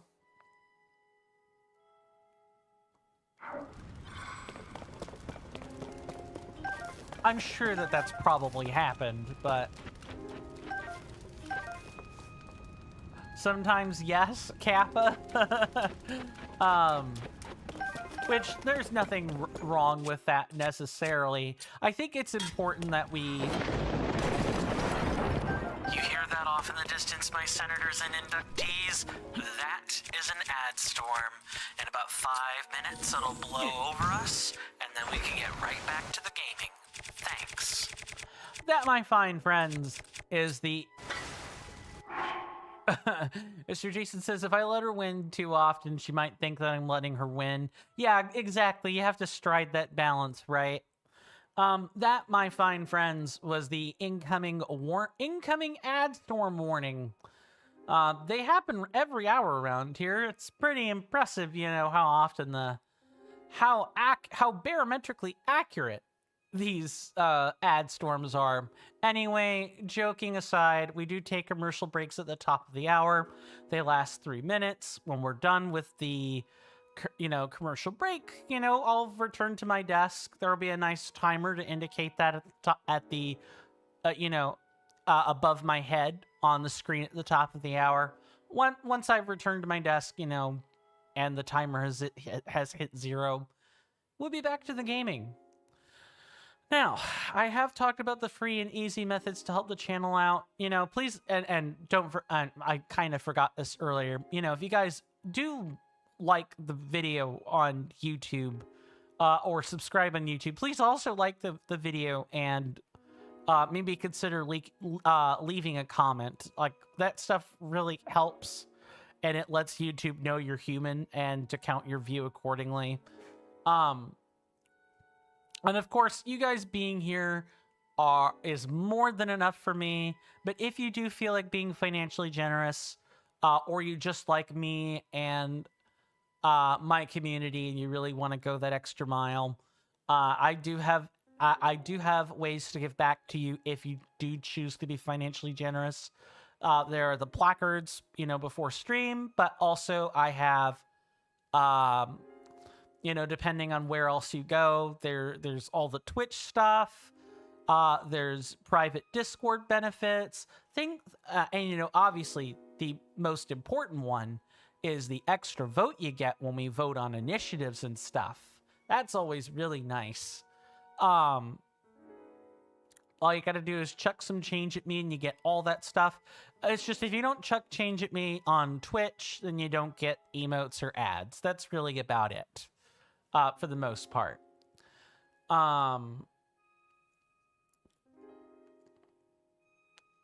Again, only do that if you want to, though. And if you've got the money, please, please, please, don't give me money if it's like your last $10. That's like really silly. Like, keep that money for you. If you've got bills to pay, pay it. I get it. Money is tight. Absolutely tight. Make sure you're spending it where you actually need to spend it. Mr. Jason says, I am currently working on her Nintendo Switch Lite on her Animal Crossing New Horizons island. Nice, nice. To get her reasonably close to being able to get most of the update 3.0 in January. Nice. Oh, and Mr. Coin, the bass box of your old PC speakers seems okay enough, but the audio isn't great if the speakers aren't connected. That makes sense. That is the Boko Bow, and I want this nice sheet of ice to use instead. There we go. Just a nice square slab of ice to use. Hopefully without too much of a problem. I mean, it's nice that the old speakers are at least still usable, right? And they're not, they aren't totally scrapped. It's like my old phone is still usable, just, it's got a cracked screen. That's the only thing about it. It had a cracked screen. We're gonna park right outside the door, and we're going to wait for the ad timer to finish. And then after that, I need to, we really got to speed this up. We've spent 2 hours just chatting, and I do enjoy talking with everyone. I really, really do. You guys are the best part of my week, but, well, got to do business at some point. Anyway, see you guys after the break.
Sorry about that, everybody. I am back. Let's check on chat here. Okay, nothing changed. Right. I forget. I still need to, like, set the appropriate things on YouTube. Anyway, or on my phone, sorry. And nothing seems to have changed on the Twitch side either. Very well. Let's get to heading in here and talking to Selmy really quick. Yeah. Way to stick it out and show up even in this nasty weather. I respect your passion for shield surfing. The more you polish your shield surfing technique, the more fun you'll have. Expert, please.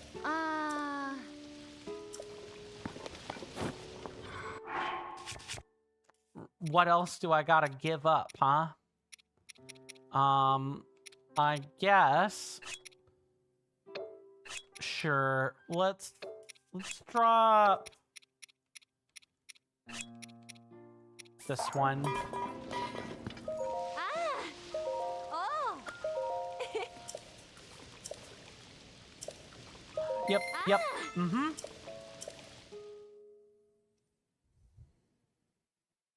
Now, I don't think this ice is actually going to help, but we're going to find out.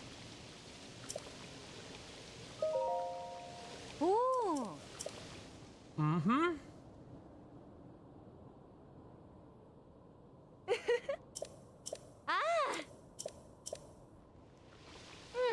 Oh, yeah.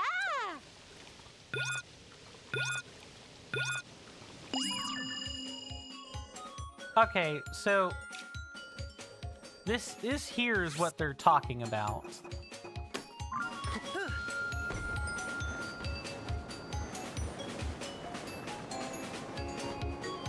It's a nice flat surface too.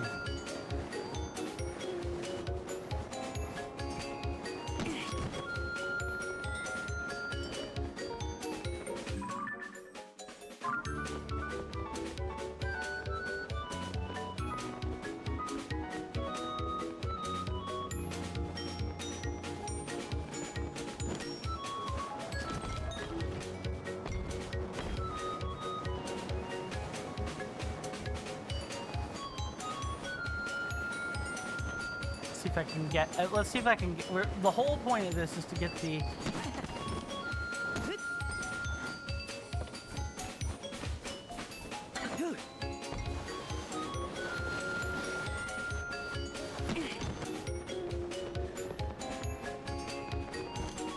it should just be like a straight shot.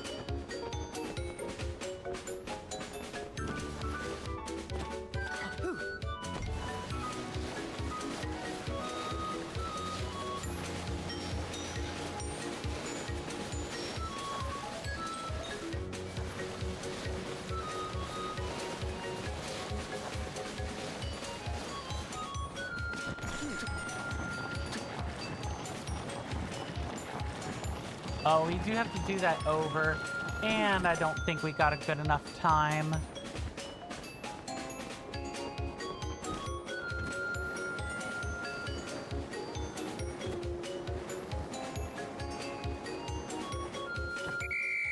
Yep, I took a longer time than I needed to for that. Yep, we gotta go do that again, but better. I don't know if I can get sub 125. Or at 125. That might be pushing it.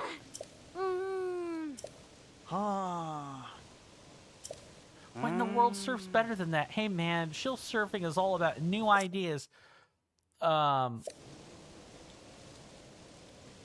about a craft that could soar both downs, that could both surf down mountains and soar over them? Whatever these two knuckleheads say, assembling a contraption like to use during a race sounds like a good way to lose time. I don't see the benefit to any other kind of conveyance unless you could put one together in an instant. But who knows? If you think you have a good idea, try it. That's how the sport of shield surfing advances. I've already given you your prize shield, so you get something else instead. I'll pass. Oh. Yep, we need to go back and get a new hunk of ice. Ah.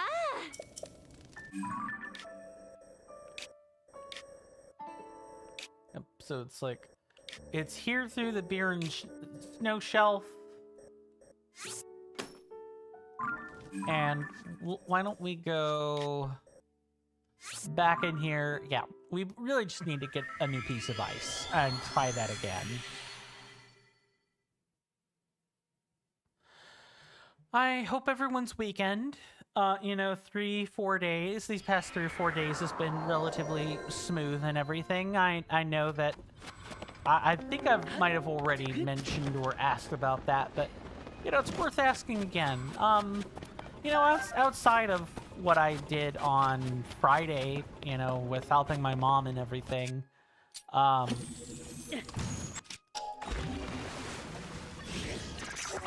really do quite enjoy, I really did quite enjoy Saturday. I got a chance to, you know, hang with friends, which is kind of a rare thing. It's getting to be a rare thing these days. And I've often gone without that sort of thing, just so that, you know, I could try to get this work done. Again, I haven't even made maps yet for these locations and Foundry. I need to write the script first before I can even think about heading over to, like, Foundry to do things. Yeah. Yes, yada yada. Oh. Expert, please. Ah. At least we don't lose rupees if we make decent time. No thanks. Ah. Yeah.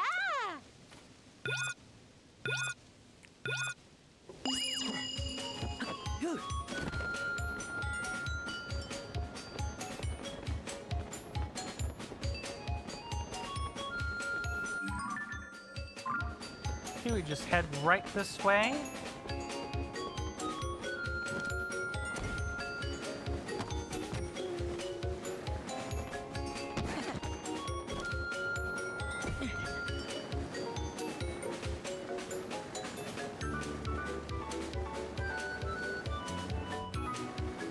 If we could just take these tight corners.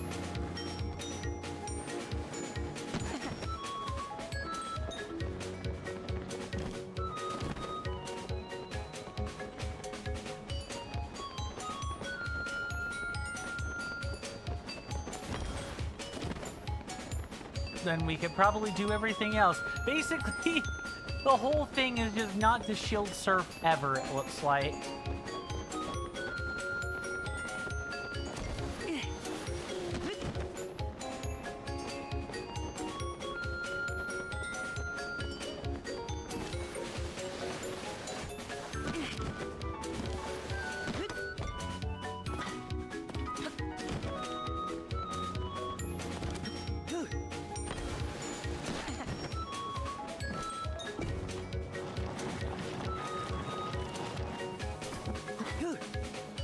Me bumping into things is gonna be like a huge time sink.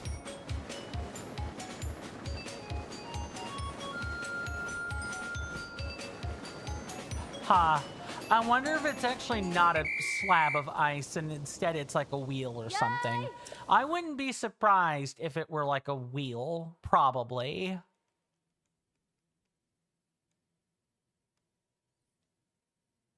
We'll fiddle around with this a few more times.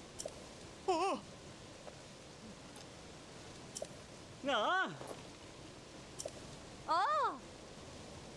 That's it. You've surpassed me. There's nothing more I can do for you. I've given you this shield. It might not be what you were hoping for, but how about a cash prize instead? Sure. Ah. I'll pass. We're gonna try something new. We're gonna try another modification. If you made those mistakes and still beat Salmi's record, her record must be pretty awful. I doubt that. I sincerely doubt that. I really, truly don't think her record is, you know, awful. Let's dip outside and let's try a small wheel. I think we can staple this on. Never mind. It's not a wheel. I don't even know what I was thinking. It'd have to be. How is buddy, how are you stapling stuff on? On Reddit, people were saying it was 2 minutes. Well, she went the long way, right? Like, she's not taking the shortcut that we're taking, that she kind of hinted at, which I think might have been the whole reason why she got stuck in the first place. It's definitely not that. Oh no, I should not have thought about that. Yeah, that doesn't really work. I'm not sure Zonai devices work for something like this. Maybe with a sled? Maybe a sled might work?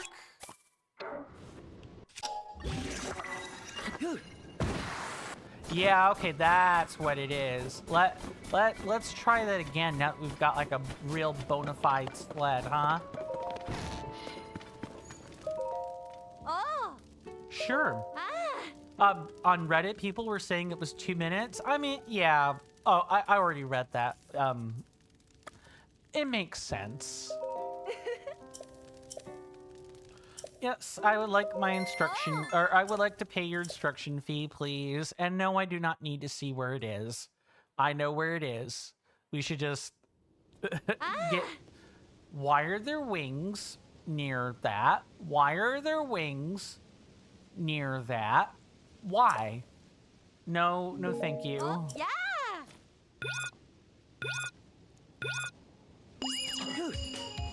All right, let's start with a surf.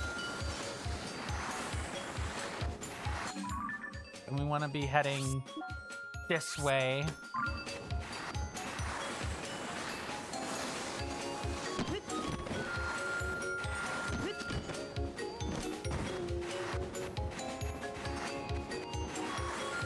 There we go. I think we go faster on a surf.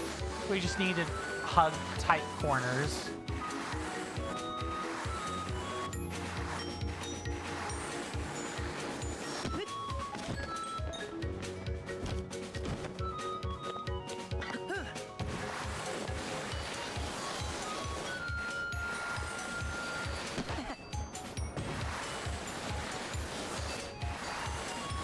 I just don't know if the sled is going to stand up to this dirt and rock.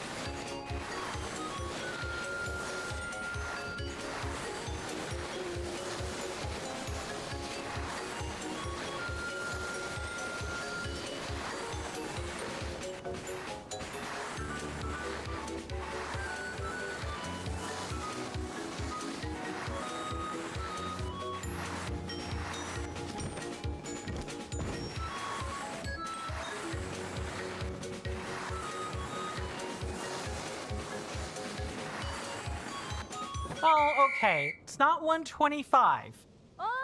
but it is under 130. I'll take it.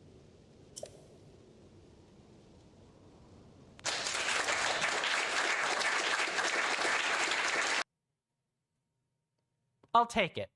That is a fine place to stop. No way, no way. Are you kidding me?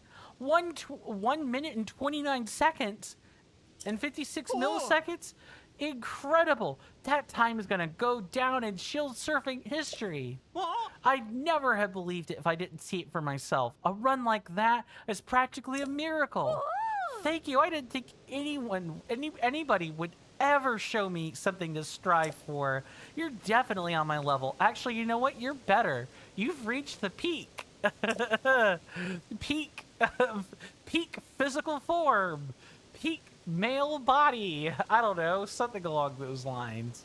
This shield is meant to celebrate that. Use it with pride. Thank you. Ah. So, okay, can we talk about how unimmersifying or how unimmersive this is? So she says, you know, you've reached the top. You're the cream of the crop. You're past. You're better than I am. And yet the dialogue says, so what do you say? I wouldn't mind watching you surf again to give a few pointers. Mr. Jason says, oh, a shield that you could get literally anywhere. Yay! Yay! I feel like this definitely should have given the Hylian shield. I'm just gonna come out and say it. This gets a cheeky laugh. that I'm pretty sure that's what the Nintendo devs were like expressing when they were making this. Like, how can we screw over the 100%ers? Oh, I know, by doing that. By not locking away the Hylian shield behind the shield surfing. Which would be totally novel and a new way to have gotten the shield. Nope. Mr. Jason says it would be a highly anticipated prize for sure.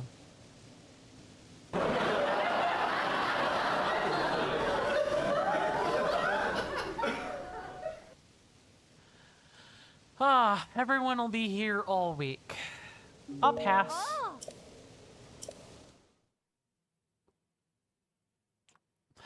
So stapling a sled is the way to go. Ah.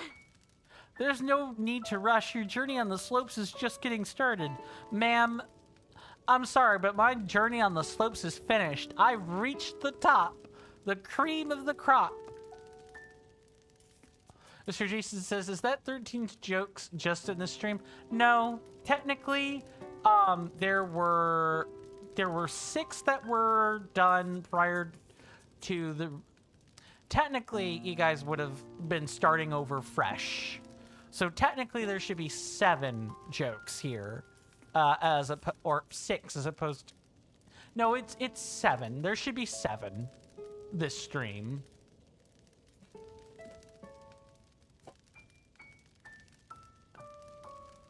Yeah, sorry, I totally forgot to reset the joke and pun tally. That's something I should have done. It also kind of got forcefully reset a couple of times, so I'm not even sure like that's a real joke count. Also, as I'm probably going to discover real soon, I'm gonna have to, I might have to reprogram things for streamer bot maybe. If I do have to reprogram that stuff, though, guys, I'm gonna be honest with you. I might need to take a stream day off to do that, because I need to be able to test things and other stuff. Like, I hate doing that, but streamer.bot, or, like, if you guys don't make content, it might be hard to, like, get this across, but streamer.bot is, like, a whole different curve. The skill ceiling for it is much higher, and Firebot has already a pretty high skill ceiling. The things you can do with streamer.bot are all, like, truly next level stuff. Truly. And that would be like 40 channel point commands that I would have to quite literally reprogram one at a time. On top of just all the hotkeys, just everything would have to, like, be mapped over again. I would need a full day for that, at least. Yeah, I've reached the top. There's no improvement that I could possibly do that would make that worth my while. All right, we can actually like, say that this is all done and dusted. You went to Selmy's lodge in the vicinity of Heber Peak, where Selmy offered a word of thanks and gave you a reward. She also accepted you as her 3rd student and said to visit any time you want to shield surf.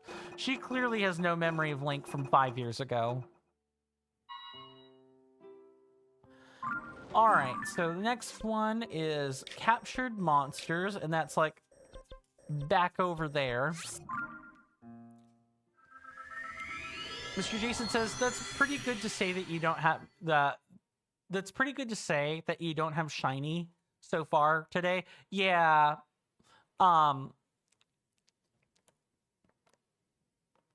Well, also, it's just not realistic to expect, one person to make all the jokes. Of course, I should also say, I'm the content creator, I'm the entertainer. It is my job to provide entertainment. No one else should have to do that. Now, of course, if people do that, that's totally fine. That's totally fine. But I don't want people to feel compelled to make jokes because I can't come up with suitable screen gags or whatever. That's what I want. Saribot is definitely hard at work, as always. Thank goodness that isn't glitching out like crazy.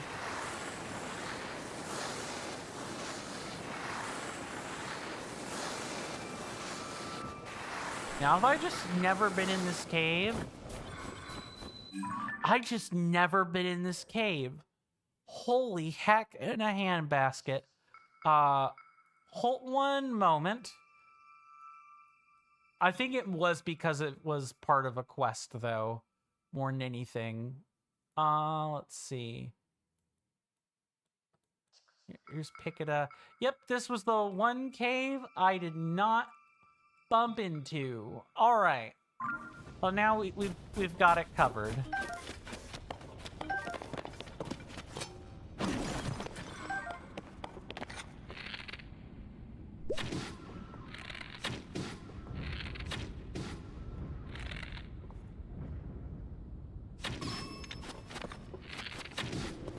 And one more time for the masses, and it's all over.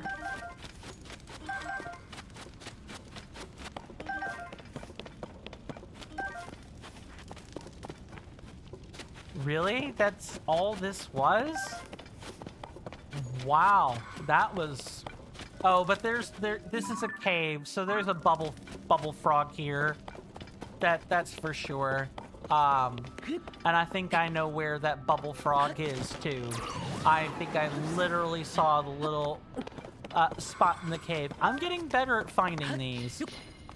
Where it's just like, you could kind of just tell if you've got like a good intuition or like a good sense of direction, then yeah, they're really not hard to find. Yeah. All right, bubble frog, get out of here. No one asked. I need your gem for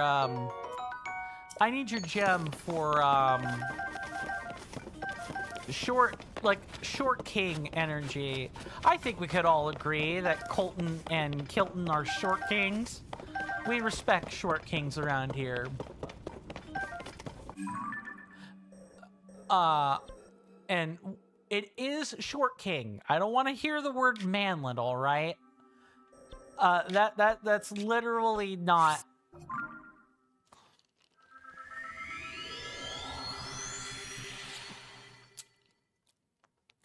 Manlet is like discriminatory, whereas short king is a compliment.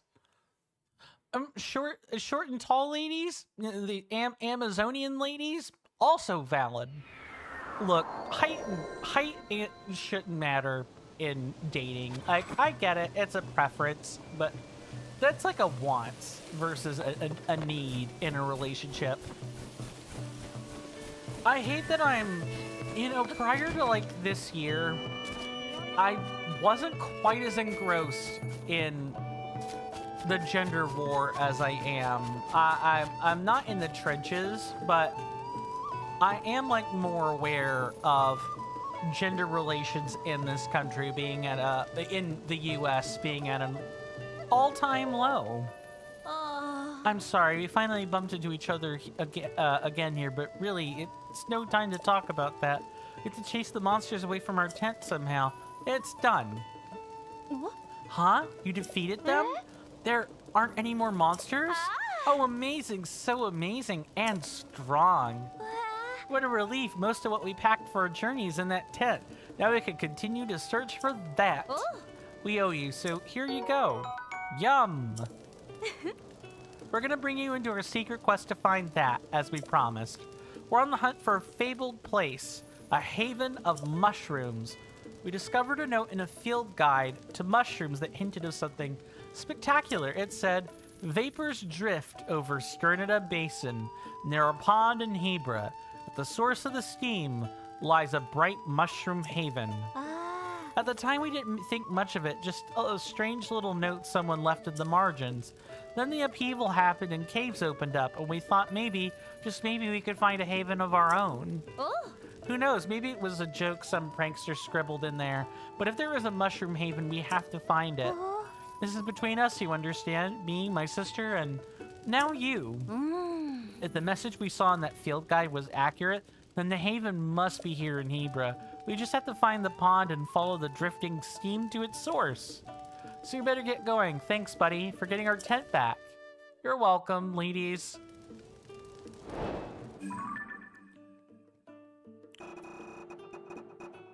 Hold on. The captured haven, right, I think was the one.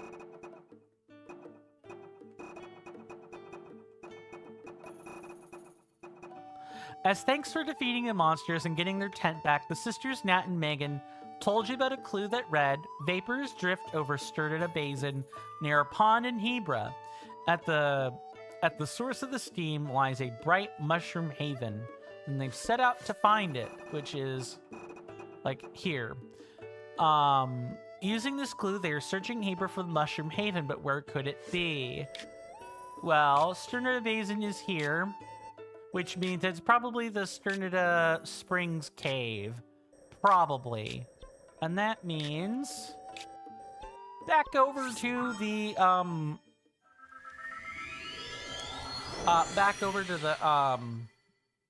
oh no, did it already autocomplete? I hope not. It might have. That's the thing about not doing things as we find them is, you know, sometimes we just explore and complete things on our own. This happened a lot in Breath of the Wild where we auto-completed quests. Mainly in the... Let's just see if I'm correct. Okay, no.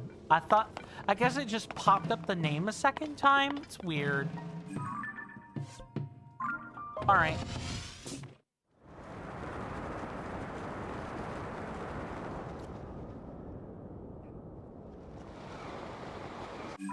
So let's see. Skirnida Basin would be here.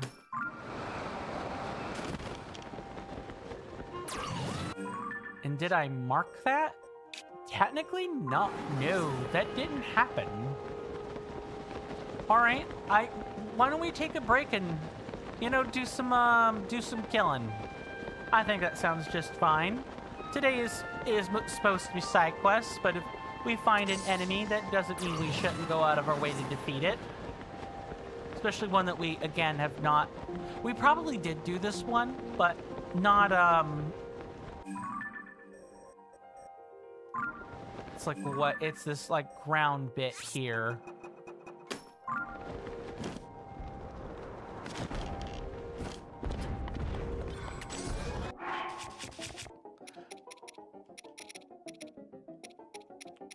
It's what, this one? Yeah.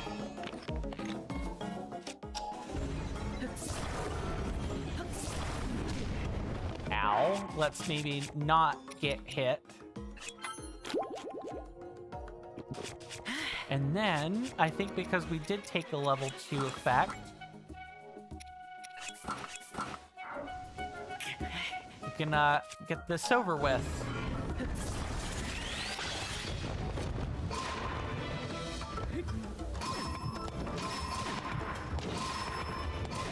Bye.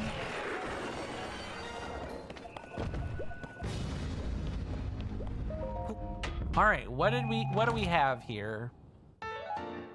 Do. Oh, Mr. Coin, what's up, Mr. Jason? You've just remembered? Oh, do tell. And then while that's happening, let's just staple that onto the club, and bingo. Oh, we're running really low on weapons, like super low. I have lots of bows, but not much of anything else. Let's see. We're free to do that then.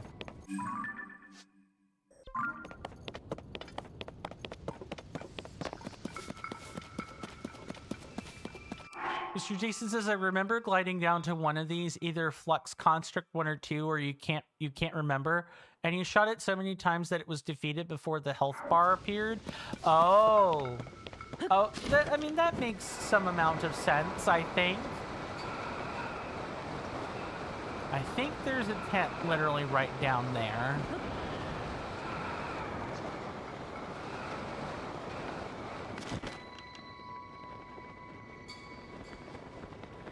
Addison, why are you here, buddy?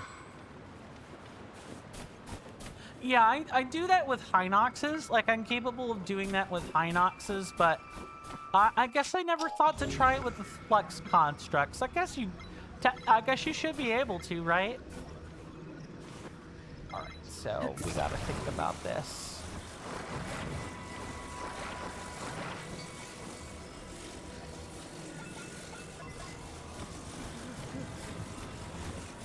It's gotta be like, this has gotta be our starting point. Then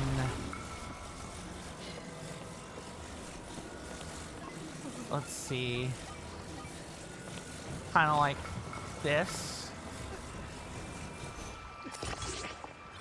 Nope. That's literally not what I wanted, video game.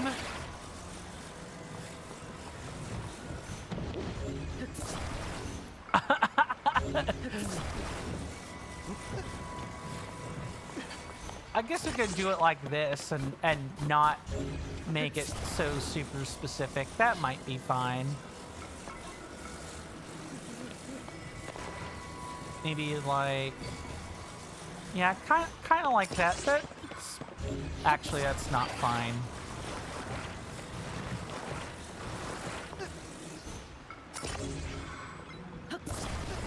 Something like that. And then maybe something to keep this from like falling over too far.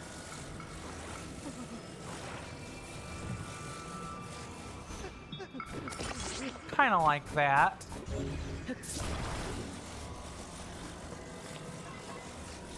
And last bit is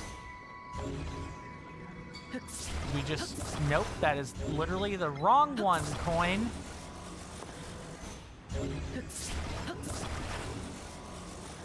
Oh, we actually literally can't do that unless we take this off, and then we kind of can.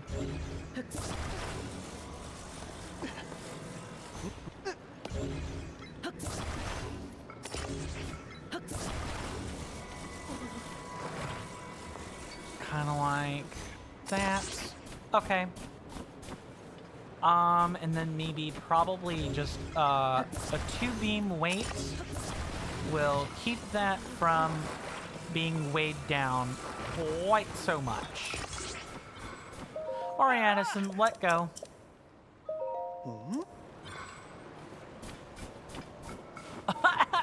Totally not an over-engineered solution. Addison, get to work. I don't want to stare. If you get it right, you will be beaming with joy.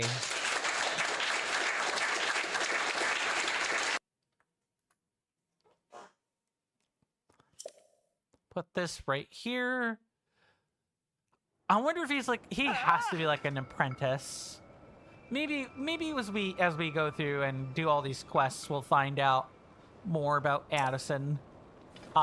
Like officially. Like, I know what you guys have told me about him, but it would be nice to see that in an official context. Yep. Alright. What, I know about the money, but what food are you giving me? Nice.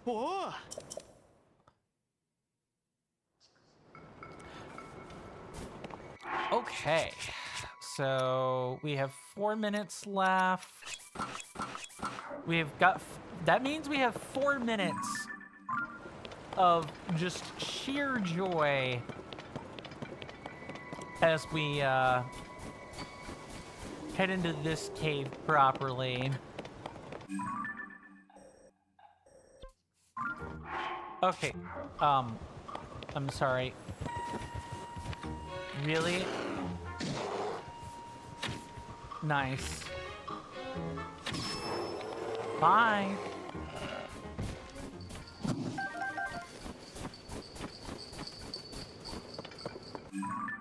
Okay, so it said Sternita Basin, right?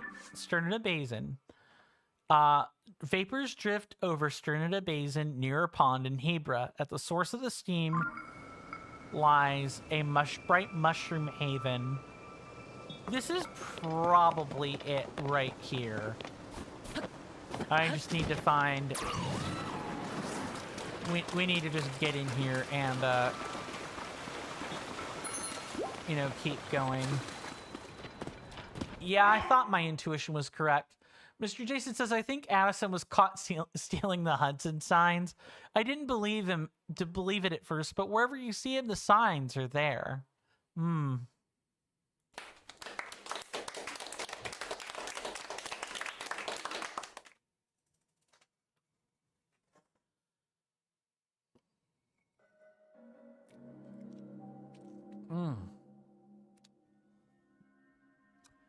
Well, there are a few things that wake me up, like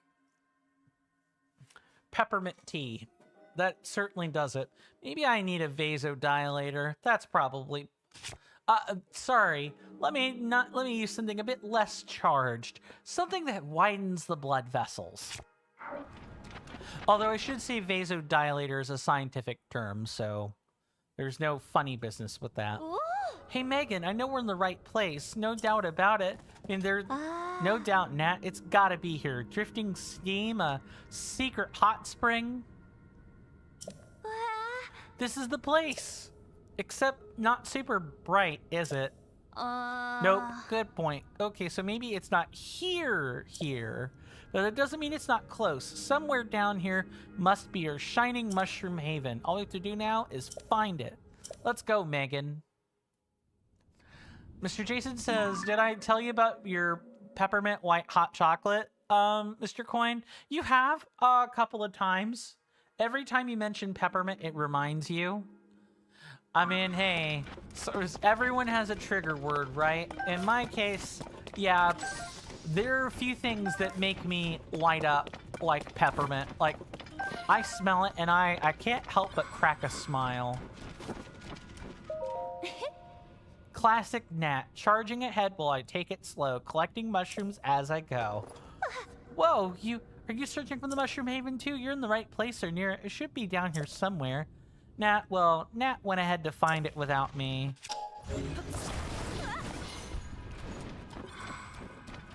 Well, it's not in here.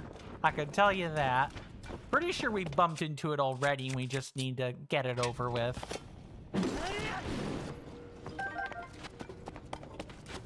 Probably in here. We might be looking for the place that has the... we might be looking for the spot that has the bubble frog in it, if I remember right. This cave looks decidedly normal and dark, and I'm not seeing the bright place we're looking for. Ooh. Whoa, it's you! So you're searching for the Mushroom Haven too? Well then, I guess it's a competition, a race to find the Mushroom Haven. Unluckily for you, Megan and I hunt mushrooms for a living. There's no way you'll beat us. Could be this way.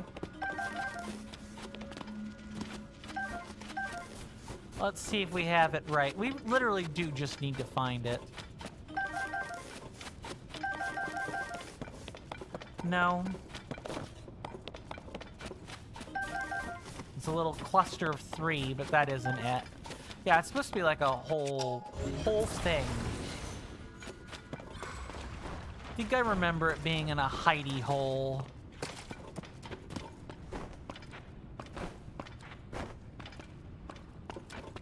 Found it. Nat, is it really a bright idea to explore a potentially dangerous cavern? I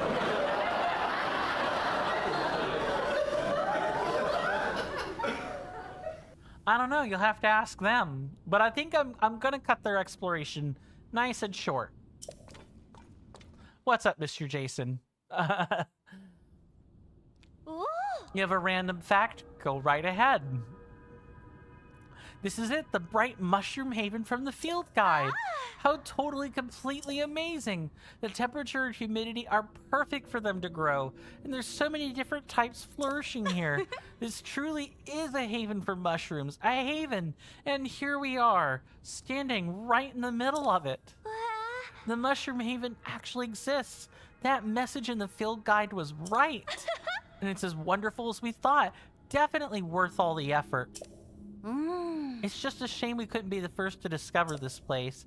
I hate to say it, but as the person who found it, you earned the mushrooms here fair and square. Ladies, there's plenty for both of us. That's okay. It's amazing enough just seeing it with our own eyes. As mushroom hunters, what more could we really ask for? What? Megan, come on. Don't just stand around and gawk and wonder. Let's go. She's got that horse smile.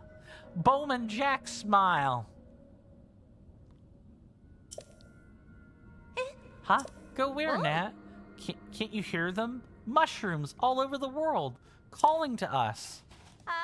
Now that we found the Mushroom Haven, I feel recharged and ready for another adventure. Ah, yes, the routine mission quote. Commander Shepard being sent somewhere for a routine mission. The routine mission, the Reapers. Not a routine mission anymore. No time to waste.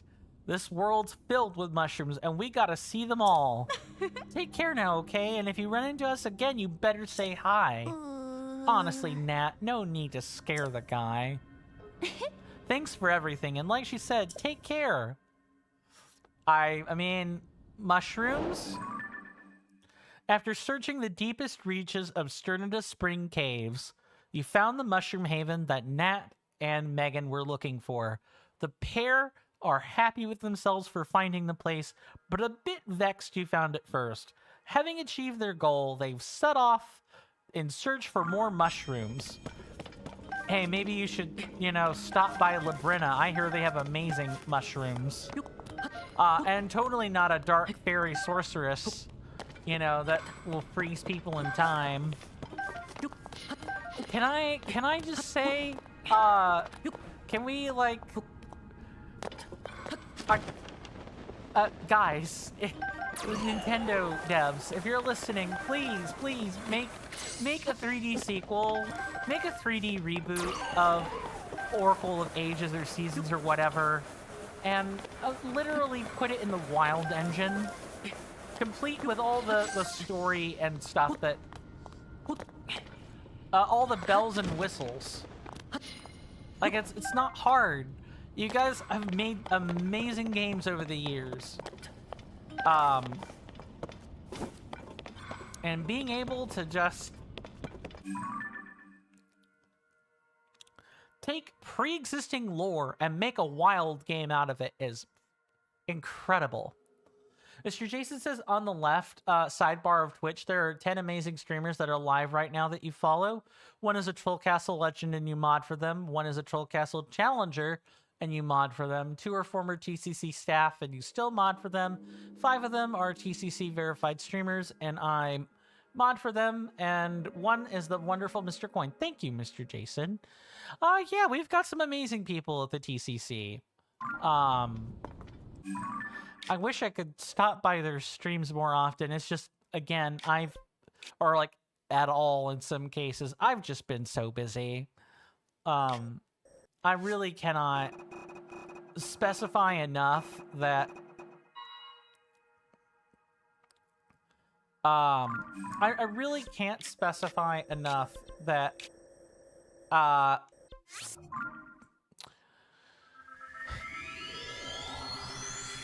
just how involved writing things for the tabletop group is. So I know, Coin about to nerd out about Pathfinder again.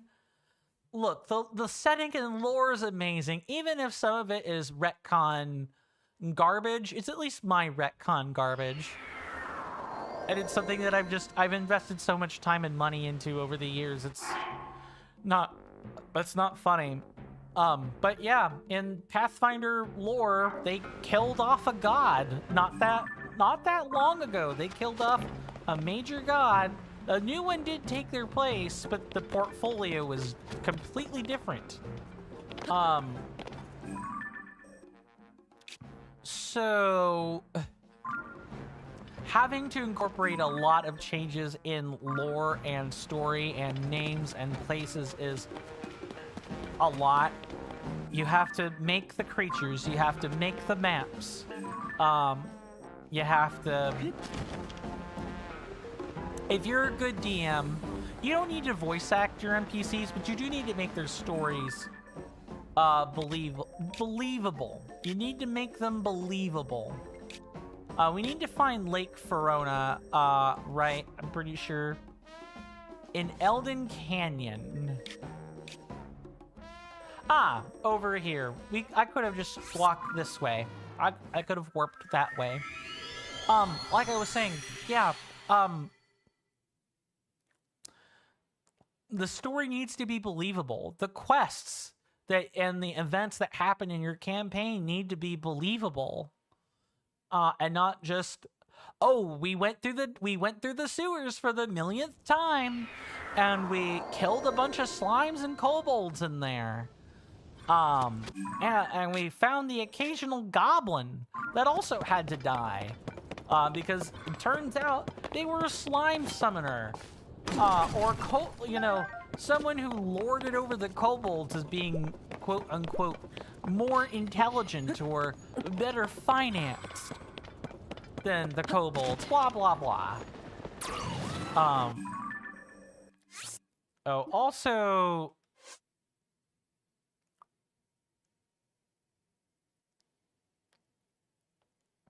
Full moon shining on the ground at midday. That might be like... I guess let's start here. Maybe go from there. But a good DM, a good, like, dungeon master that considers their players makes all the resources, right?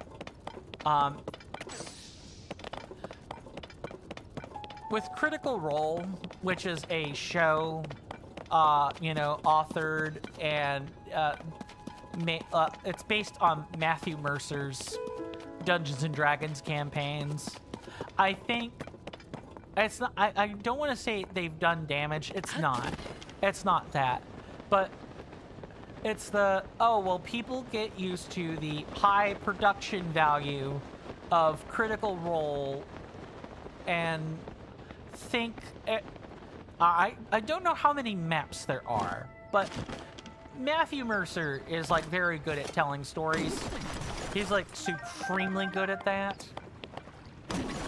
A lot of people are used to that. Mr. Jason says, you have to go now, Coin, but it's been a pleasure, as always. Likewise, good sir. Thank you so much for stopping by, Mr. Jason. I do hope that you rest well, and that you continue to be well, my lovely senator. I do hope to see you again sooner rather than later, of course. But if for whatever reason this rotten world won't let us, see one another again, do take care of yourself and stay safe out there. And with that, we're gonna continue well on our way to, like, quest. We're questing. We're doing the timeless MMO tradition of questing. That's what's happening. Like I was saying before, I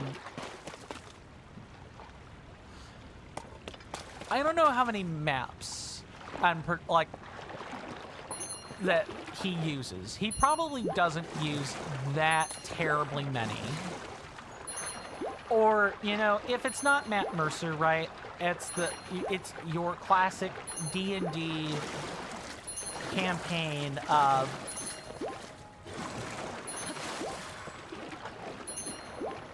it's gotta be like out here, right? Yeah, this is Lake Verona. It's probably near the cave, if I had to guess. Mr. Jason says one last thing, though, Mr. Coin. You've at least done due process with the source of eliminating eliminating the source of the audio cutting out being your old PC speakers and not something to do with your PC settings. Yeah, something that's more difficult, right? Computer parts are replaceable. Due diligence makes sense. You hear that off in the distance, my senators and inductees? That is an ad storm. In about 5 minutes, it'll blow over us, and then we can get right back to the gaming. Thanks. That, my fine friends, is the incoming warning for the ad storm. I know nobody likes those, but, well, they help keep the lights spinning. I get paid a few peanuts at a time to run the ads. It's really quite a pittance. I wouldn't run them if it weren't for the pre-roll. The literal enshittification of Twitch kind of makes it so you have to do that. That said, we do take commercial breaks at the top of the hour, you know, for them sweet, sweet peanuts, right? Anyway, I highly encourage everyone to take a break at the same time. At the top of the hour, there will be a 3-minute timer above my head. When that timer is over, and it reaches 0, I will have returned to my desk, and we can get back to gaming. The commercial break will quite literally be over before you know it. Promise. I structure these in such a way that you guys know where I'm taking an ad break at. That way, if you're like, oh, I know at the top of the hour I need to skip. Okay, you could do that.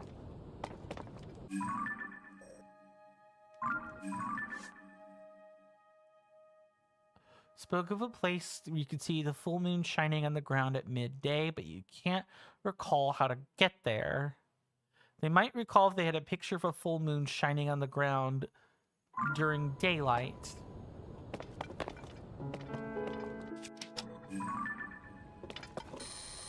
Interesting. I might have to look that up so I kind of know what I'm doing.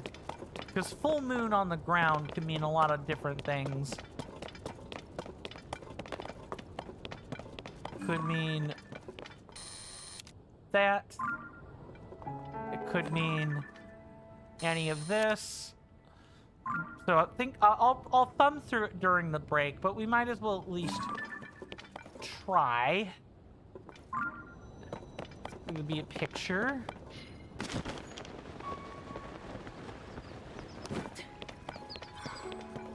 We might need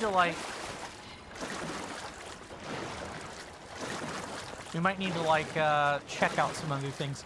I'll talk more about the Pathfinder stuff when we come back from break as well, because it's times like these, you know, where the stream's been quiet today. I hope you guys have been enjoying the gameplay and the commentary. I realize that's not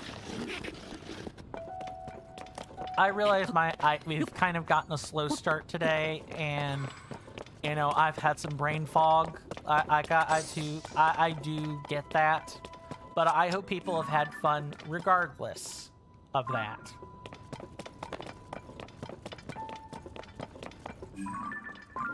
There's no way it's that.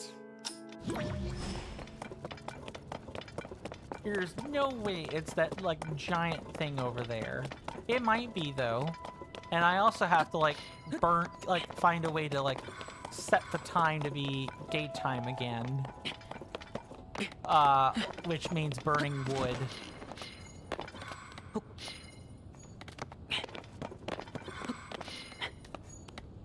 Let's see if there's a way to, take a break on this.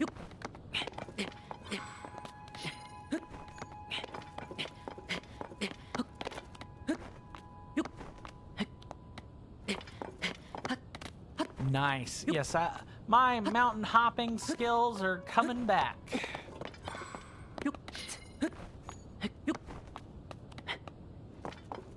think we're almost there. I could literally taste it.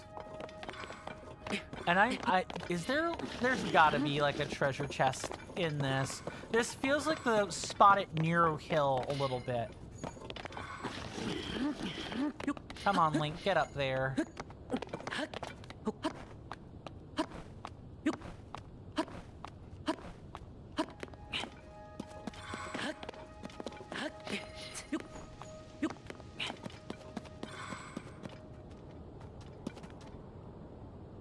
Okay.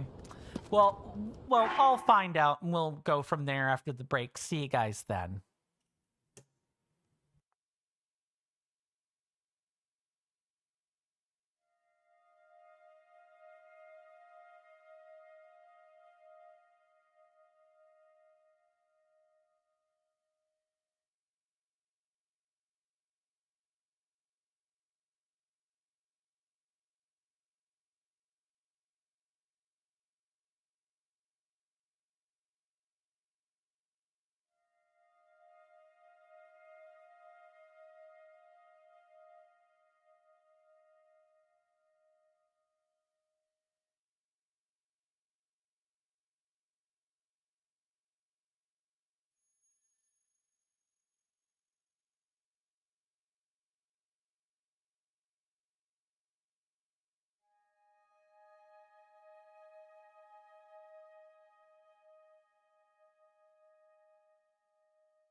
Oh my goodness, I am so sorry, everyone. Nature took me out to the shed and called me a good long time. Let me come in and check in on chat. So sorry about that. Welcome on in, Aelin. Good to see you. Assuming you're still here, of course. If not, no worries. It happens. Aelin asks the titular question. Any puntas rammed? Not really. It's kind of been a quiet quest day today. But there are always opportunities to find something to kill with explosions later. Aelin starts talking. I shouldn't laugh at that, but like it is the type of thing that could be interpreted funny. How's your day going? Yeah, hopefully you're doing well in body and mind, Aelin, and I hope you enjoy your stay. Again, so sorry about that. Yeah, you more or less hit the nail on the head there. Spent a long time on the porcelain throne. I'm usually not gone for quite that long. And 3 of those minutes were accounted for with break, but the other remaining 7 minutes were not. Aelin asks themselves, how's their day going? Yeah, I hope things are all right in your slice of terra firma. It's going swimmingly. Thanks, Aelin. And Destructus, I think he died. Oh yeah, my goodness, I'm so sorry. It's not been here for like 10 minutes. Okay, and then on YouTube, Destructus says, you're back? Welcome back, Destructus. Sorry, homework was more important. Of course. Absolutely, that comes first. But I can have you on as background noise. Yeah, I had to take... I had a long restroom trip I had to make. Typically, my code phrase for this is, I'm taking one of nature's calls. Because when you gotta go, right? If it's a work-related phone call, you pick up and answer, right? Your job depends on it. Your livelihood depends on you answering your boss's phone calls. Well, the same is true of your body. If you don't answer your body's calls when it's like, hey, I'm carrying waste inside me, I need to get rid of it now, or you're going to have bad things happen to you, you listen, right? Hold in your bodily functions at your own peril. Destructor says, I guess you could say that you're the predecessor of the poop shark, the muck truck. That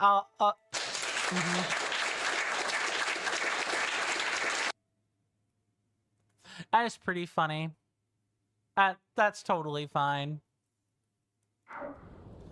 But to Aelin and Destructus, you two have come in at a good time. We are in the midst of doing quests, and we'll probably spend tomorrow doing that as well. Provided that, I don't have another one of my spells with the tomatoes again. I really want to convince my folks to try some pesto pasta. Because that would really help me not have spells like that. For those that maybe don't know, tomato is in the nightshade family. So another plant that is in the nightshade family that no one talks about is, well, potatoes. Potatoes are a huge nightshade like there's whole offshoots of that. All of them are nightshade family plants. Just gonna slide down, grab the piece of wood, and then go from there. Nightshade plants. Yeah, so nightshade is like yeah, that is kind of cool. Cause when people think of nightshade, right, they're thinking of like you know, I poisoned my blades with nightshade, and when I go to stab someone with my nightshade covered shiv, you know, they're dying in the middle of the night. Or, you know, I've slipped some nightshade in with their tea and they might not wake up in the morning. Like, it's a poisonous plant, right? But they're edible versions of nightshade too. Potatoes and tomatoes are just two of them. It's just super cool. How, and what's even weirder is, like, if any of you guys know a spectral or someone on the spectrum, like nerve mutations or like nerve tissue mutations are something that is quite common. It's how autism occurs in the first place. It's one of 1,000 different gene mutations that can occur. A lot of them have to do with nerve tissue or like myelin sheaths or on your nerves, or the way your dendrites or the way that your I think the term is dendrocytes, like nerve generating cells, the way those form, the way your axial nerves form, the way your neuroreceptors work, etc., etc. Any mutation in any one of those different things can lead to autism or being a spectral. Typically, what also comes with those nerve mutations is strange aversions to taste or texture or sound, or having food allergies to things that a lot of other people don't have food allergies on. I'm not saying that my neurospiciness, my spectralness, is the cause for my stomach allergy to tomatoes. I don't know. I would need an allergy assay to like really figure that out. But there's like a non-zero possibility that a point line or a sequence mutation somewhere along the way that gave rise to my autism in the first place, it could have also contributed to my body literally never liking tomatoes ever. And this is coming from someone who loves tomatoes. Alan says being a spectral sounds much more cooler than being autistic, doesn't it? I'm kind of old school. I don't really like that quite so much. Like, I think the term is cool. I think having to refer to yourself as a spectral because words are hard or whatever is a different story. It's kind of like, you say someone has riz instead of saying, oh, that person has charisma. Like, I don't know. What do I call it? What do I call that? That particular, it's the way in which the slang in the language makes the language appear. Or like skibbity. Or the new one I just learned about, mogging. Apparently to mog someone means to dominate them somehow. Like, I'm learning new things about terminology all the time. And I recently learned about being neurospicy / spectral. And, I don't know. I just think people should use the already prescripted words to describe things, and there shouldn't be a stigma on them in the first place. But needing to find like a code word in order to not talk about autism directly is problematic. But it does sound cool. I will grant everyone that. It does. I think it does sound cool. I agree with Alan on that.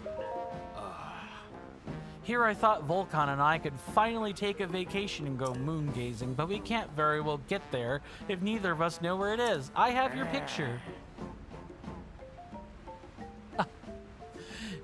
Alan says I've been hearing a lot of people say Saibao. I trust that I'm saying that right, which apparently means shut your bitch ass up. See what I mean? At least with some of the others, it's like, I guess if you're used to the context, it's like not a big deal, right? Like, I know what Riz is if I know the context. If I know we're talking about someone's Riz, I've got a pretty good idea we're talking about, you know, romantic or diplomatic charisma, like someone's way with people. Like, it's like the modern age word of calling someone a charmer. But I feel like with new age words like that, like with Saibao, with Riz, Skibbity, Mog, and so on,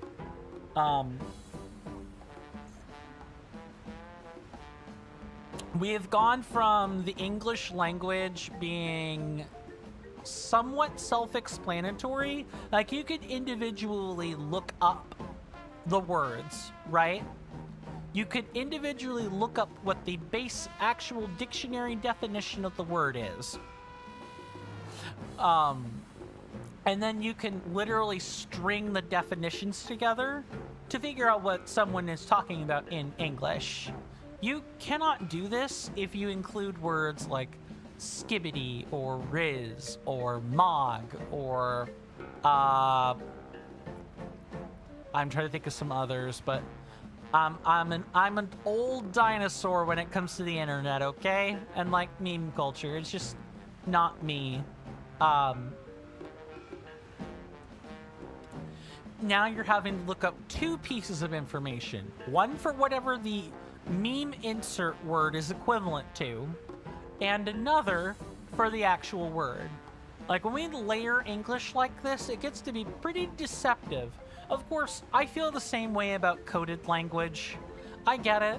I know why people speak in codes. There are a bunch of different reasons why that's the case. If you're on TikTok, for example, you can't refer to other streaming platforms outside of TikTok. You have to refer to them by the colored apps, right? Like, YouTube is the red app, and Twitch is the purple app, and so on. I get it. But in truth, I think that these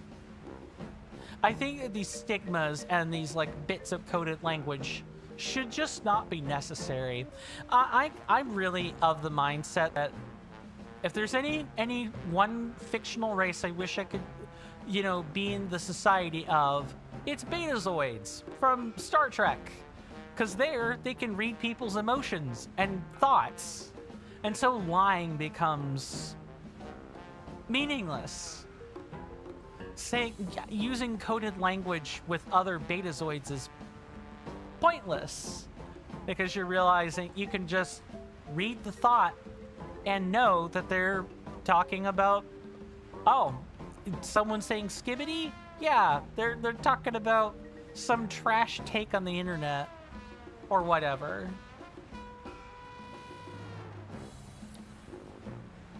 Sorry, I've got on a soapbox. I wanted to talk about Pathfinder, but the the Saibao spectral discussion is certainly more relatable, huh?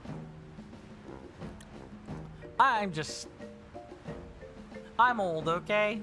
I'm not old, but I'm not a Zoomer. I'm not an alpha. I'm not that young anymore. If I could just see a picture or something that shows the way the full moon shines on the ground there, I'm pretty sure I'd be able to remember it then. Look at this graph. What? Yes, that's the place. Ooh. Hey, that's the spot. That's just how the cave lit up when we were baby Gorons. That did the trick. I remember how to get there. It was on the west side of Lake Verona. Verona. Sorry, I can't be the only one that thought that when the name, like, when we knew what the name was. Thank you, young Hylian. I can remember it so clearly now. It was really chapping my hide not being able to remember. I feel relieved to recall it. Ooh. I'm sure it wasn't easy to find. Take this as thanks from us. You're welcome. No time like the present to take that trip. Let's get a move on. Time to buckle down and prepare for the journey ahead. Sure thing, I just need another decade and then I'll be ready. That's the tray I know, quick as always. I surely won't be ready for at least another 15 years myself. When Volcon and Trey saw the picture, they were able to recall the location where the full moon shines during daylight. They felt better and were happy to recall the memory of that place. Oh my god, just take the trip, gosh darn it.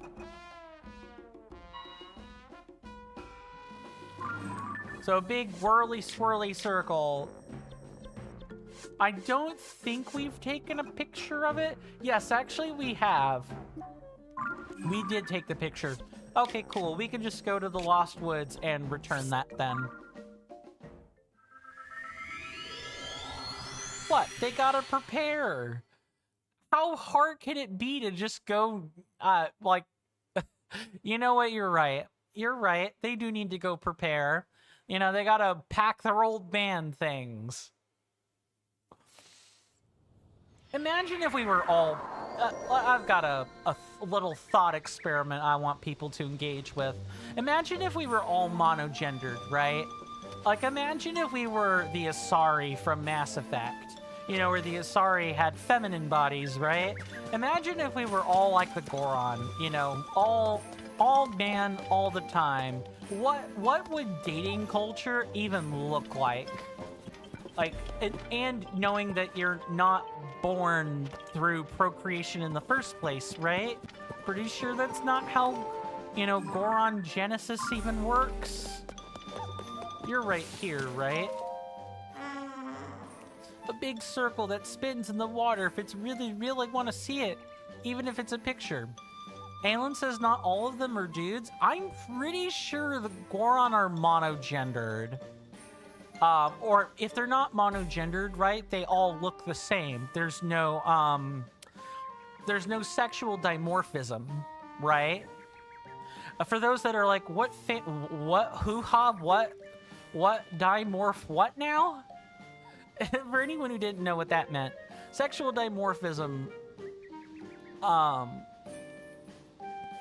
is when male and female, or when there is a difference between sexes in phenotype, in like physical presentation.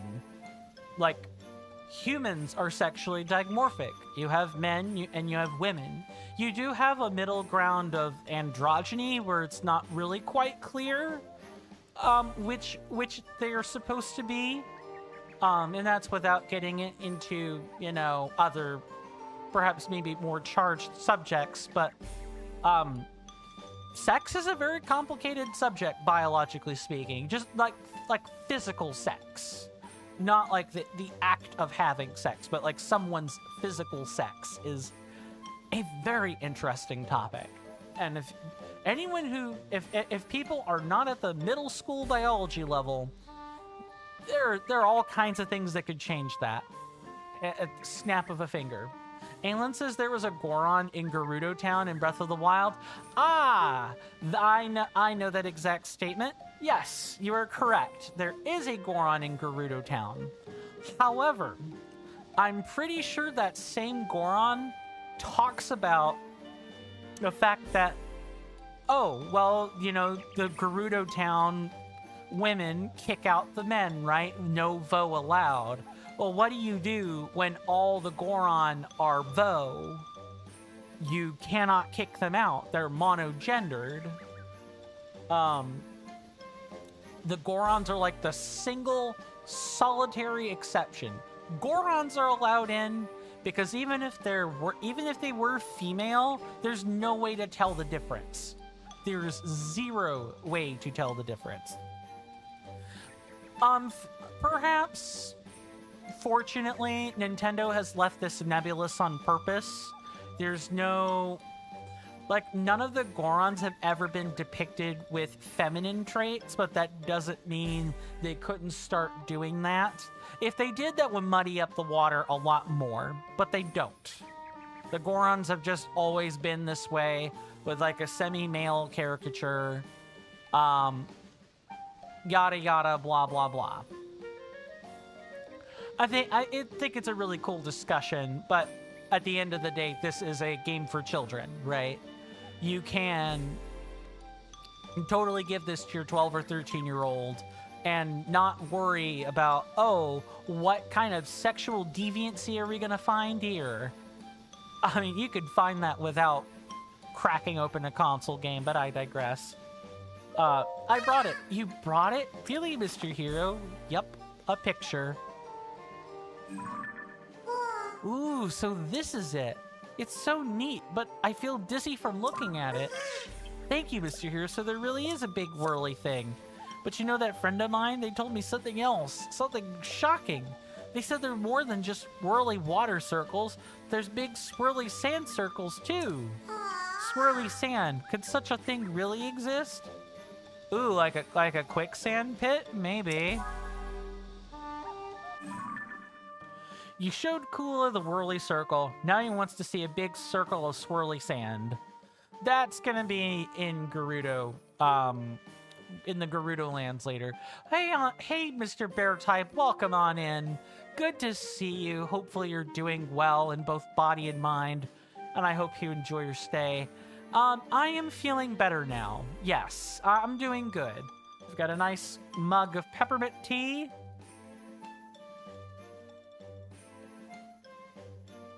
Which I've just now finished. Sex.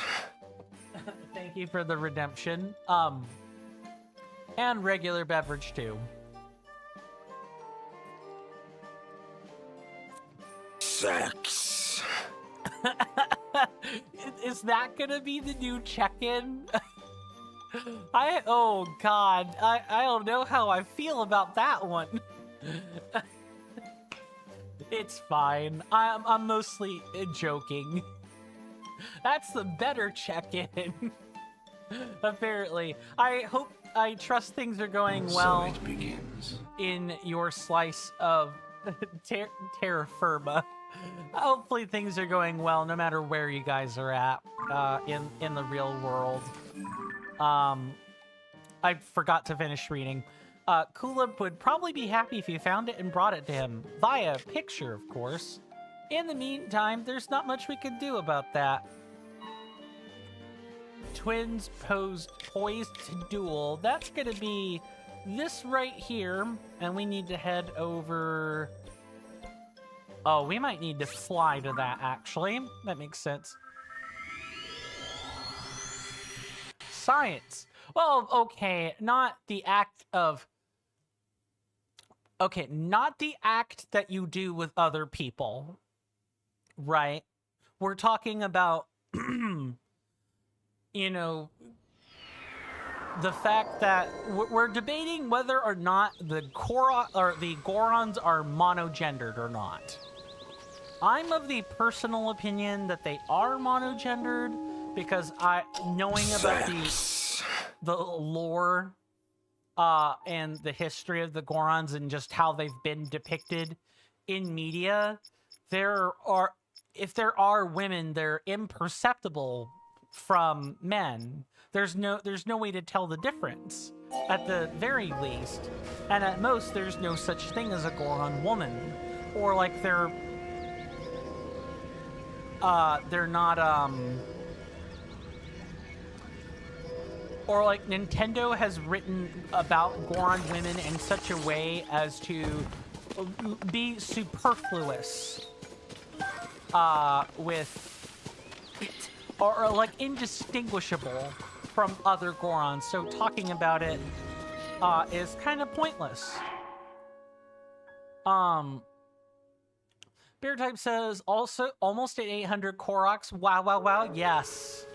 And once we're done side questing and we're ready to enter the third phenomena, soon after that we will be picking up more Koroks, of course.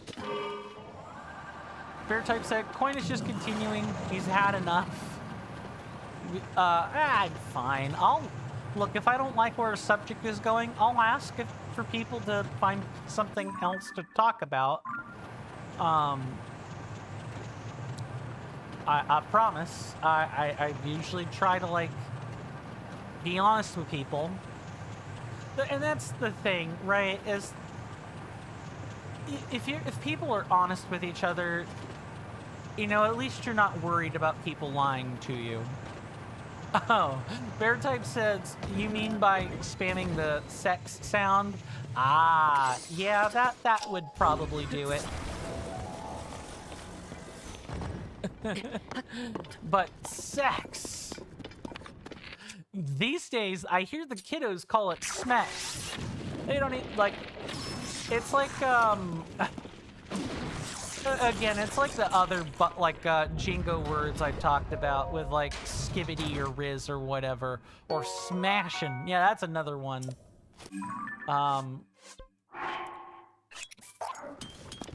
And, there are other things I know, but they are in the do not talk about department in front of, like, children. If there were no children here, cool, but I'm pretty sure. Bros, right? What do you mean? Like, in terms of smashing? I mean, you do you, I guess. Bros Ultimate? Yeah, that kind of smash? All day long. That's totally different. Completely different. Okay, am I, like, stupid or what? Oh, I'm a fool. It's the opposite cave. Whoopsie. Let's fix that. I love smashing my bros in many ways. Dang it! You mean the armor? I believe so, yes, Spare Type. I just gotta steer down and make our way to it, that's all. It was right there, no? No, not that one. The chest in that specific place was already open.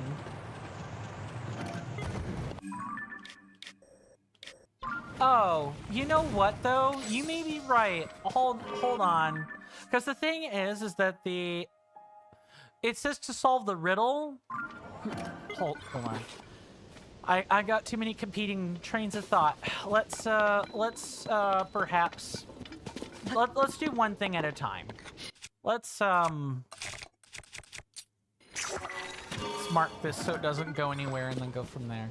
Alan says, like, sometimes with tournaments, sometimes we just get... Okay. I got a sound for that one. Oh, man. Oh, man.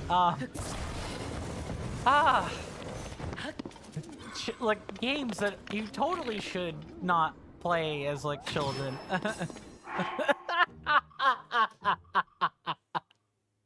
So, why do I even have that sound? Why not? But what the is that? That, my fine friends, is for those of you that know my history. I've talked about it a fair number of times. A game I used to play a lot of in my late teens to, like, early to mid 20s was a game called World of Warcraft. No, I like my middle teens. I was playing World of Warcraft at 14. Yeah, wow, exactly. The actual acronym right there. So, in World of Warcraft, there's a class called the Warlock. And one of the demons that you can summon as a Warlock is a succubus. And the succubi in this game are not super tall, but kind of tall, busty, like, armor-plated demons, typically women, that have a whip. They crack a whip and make that sound when they're just idling. They sometimes do that. As of recently, I think in Dragonflight, or it may have been in Legion, Legion being the expansion pack, they actually made the succubi like interchangeable. Let me go back and catch up on chat here. Giggity giggity goo. Giggity, exactly. Aelin says sometimes my bro let me giggity their goo. That is a sentence of all time, yes. Bear Type says World of Warcraft equals WoW. What about Cyberpunk? Well, Cyberpunk is Cyberpunk, right? No acronym there. It could say CB20. You could say CP 2077, but methinks you should probably say Cyberpunk 2077 because CP means a few different things in parlance. And a lot of them are not good, like good things to associate with those two letters. So you should say succubi. Exactly, Bear Type. Aelin says so succubi are kinky fuck demons. No. Hold on. I gotta do this. The stream might get crunchy for a second while I pull up a picture. It's not. Remember, this is a game marketed for teenagers. It's not. There's not going to be anything that's inappropriate in this.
There we go.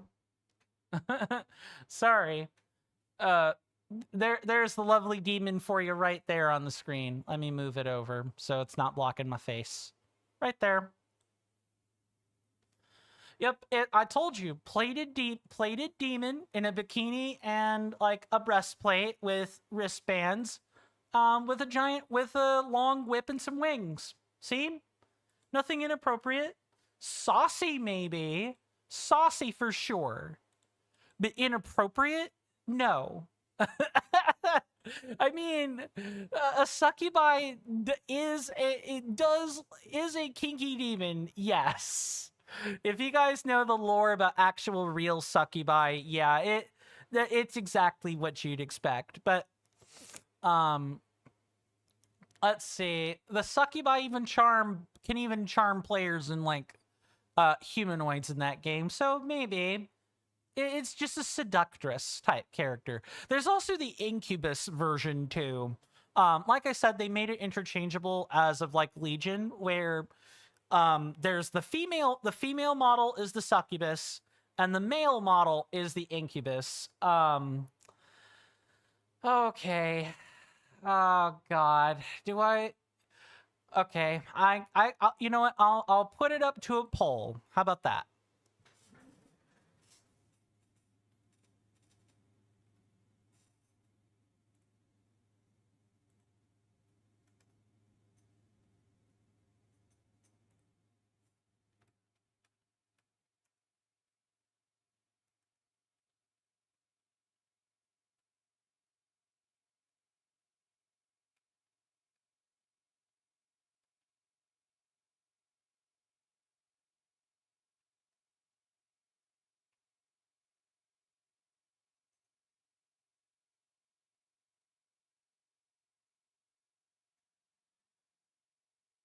Okay, I've put up a poll.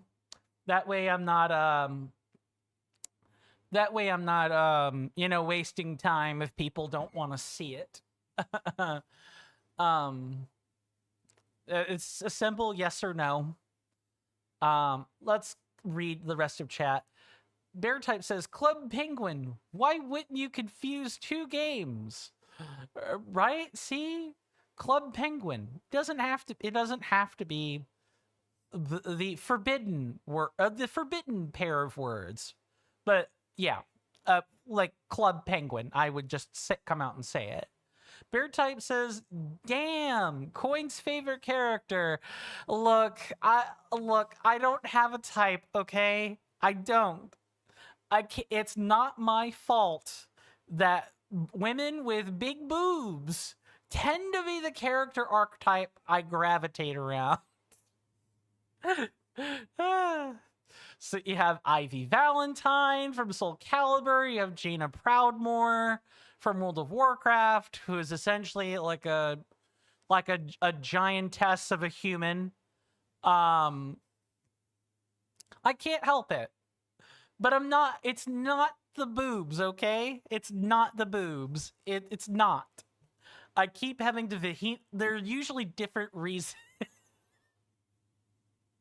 That's fine. Bear Tape says, Coin's Bane, clearly. Now, Ivy Valentine is a main of mine, but in the fighting game, Soul Calibur, and not just anything. I'm smiling because I'm nervous, is what it is. Aelin says, what are your thoughts on Urbosa? I like Urbosa well enough, I suppose. I mean, she happens to be my favorite of the 4 champions. At least insofar as her presentation is concerned. But my heart and soul is still with Mitha herself. Okay, so the poll has come in, and you guys do in fact want to see the Incubus, so let's go.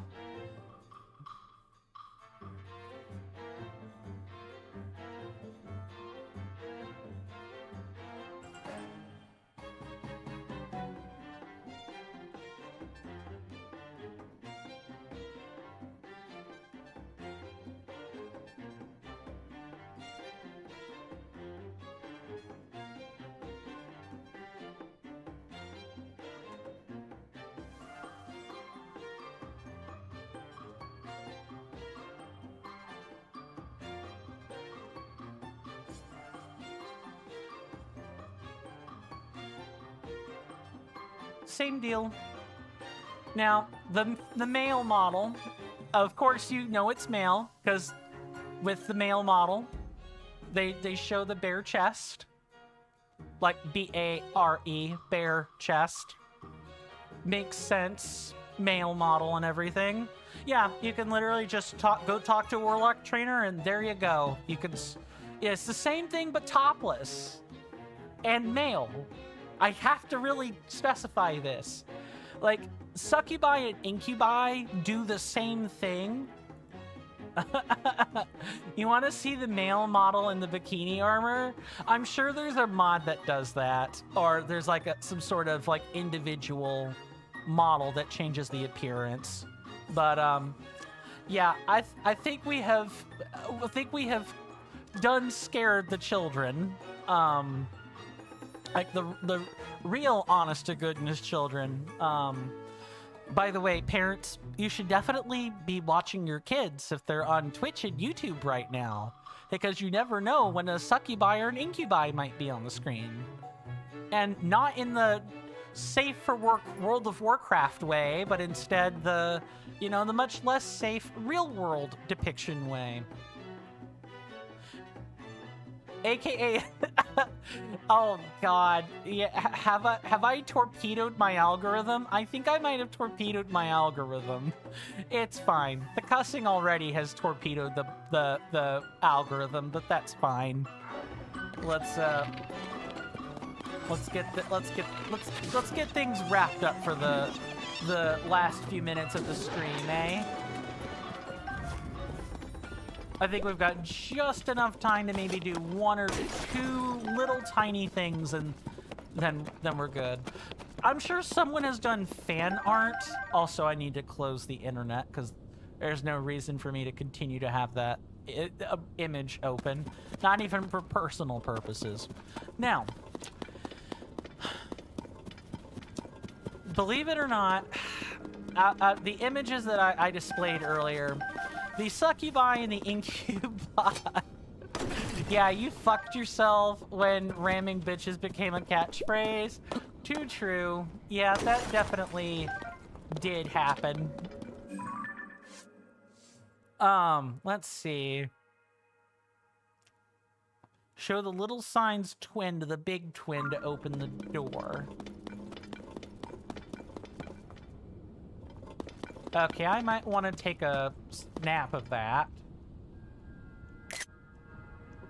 Okay, snap taken.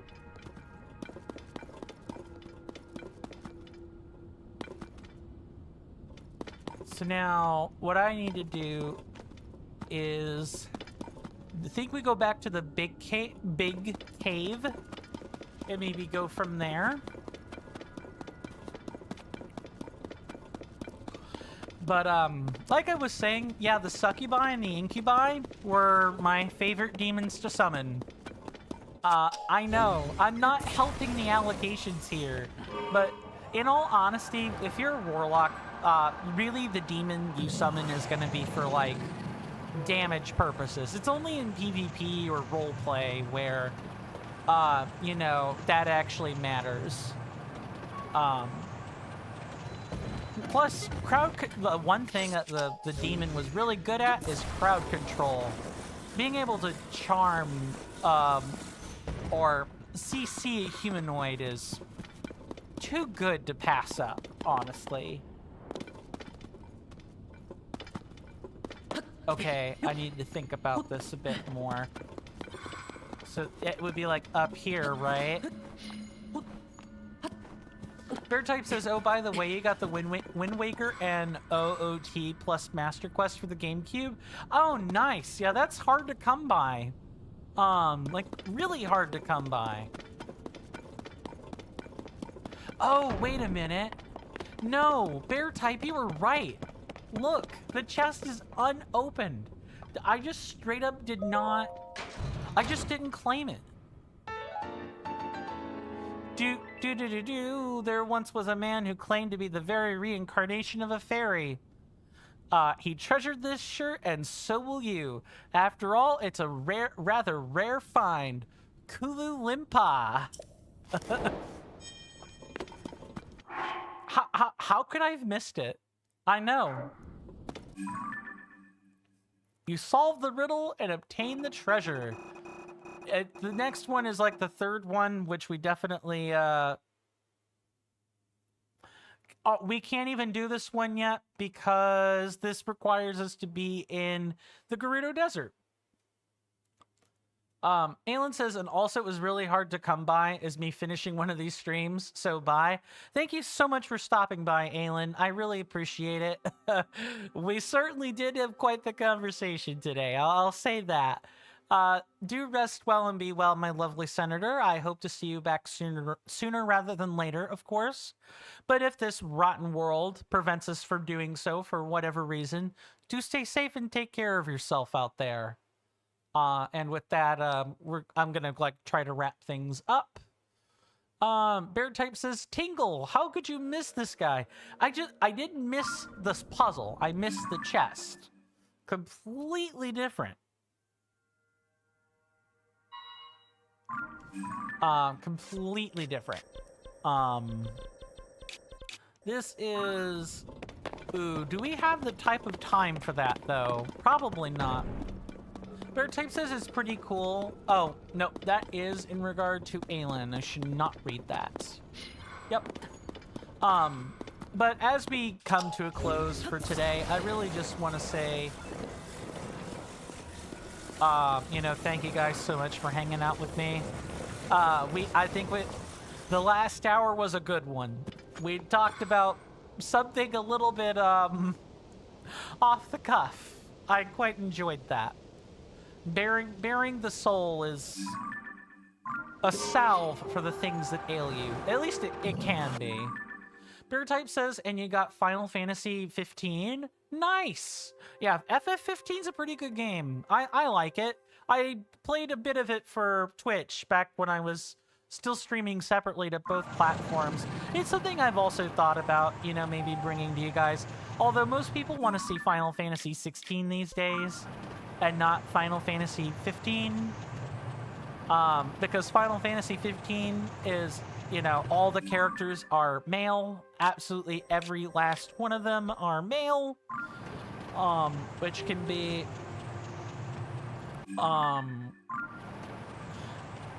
it's kind of like how Final Fantasy 16 included the topic of slavery and was kind of, it had like modern technology, kind of semi-modern technology, but still based in like a medieval fantasy world, so it became incendiary. There's like a whole thing about it. I don't know if people are still upset about that with Final Fantasy 16, but I think the game is good for what it is. Beer Type says, still haven't started it. Gotta finish 7 because you can't start so many games at once. Ah, yes. And what do I think about the FF7 remakes for the PS4 5? Or PS4 and 5? I want to play them. Because, fun fact, my journey into Final Fantasy did not start until 10. And even then, it was basically 10, 12, 13, I'm sorry, I'm missing one there. 10 part 2, or 10X, 12, 13 parts 1, 2, and 3. I did play a little bit, but did not do the story for Final Fantasy 14. Not that much. That's an MMO, just like Final Fantasy 11 is, technically speaking. Final Fantasy 15, and that's pretty much it. The only other Final Fantasy I've actually touched would be Final Fantasy Renaissance Project, which is quite literally a remake or like a fan make of Final Fantasy 1, I want to say. It's got its own Discord and everything, which is actually really cool. Bear Type says 11less. Yeah, right? 11less. I'm going to put us in front of the stone pillars and then we're going to call it an episode.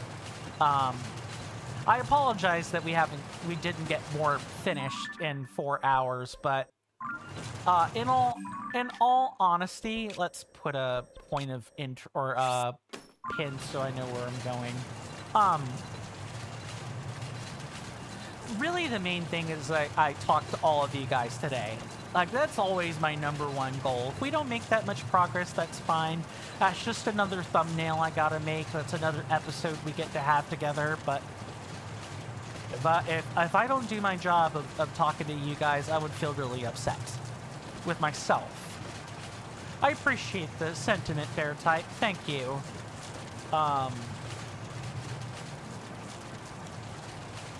With any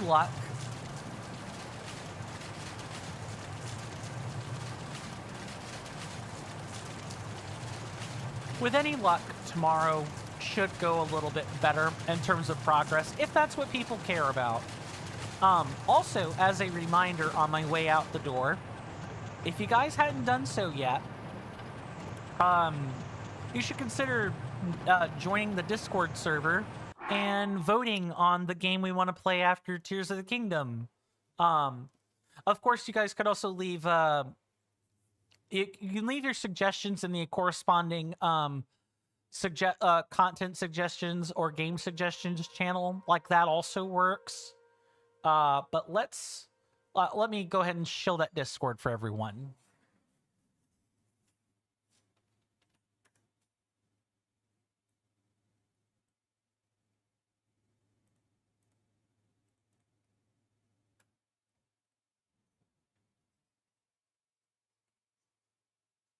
Okay.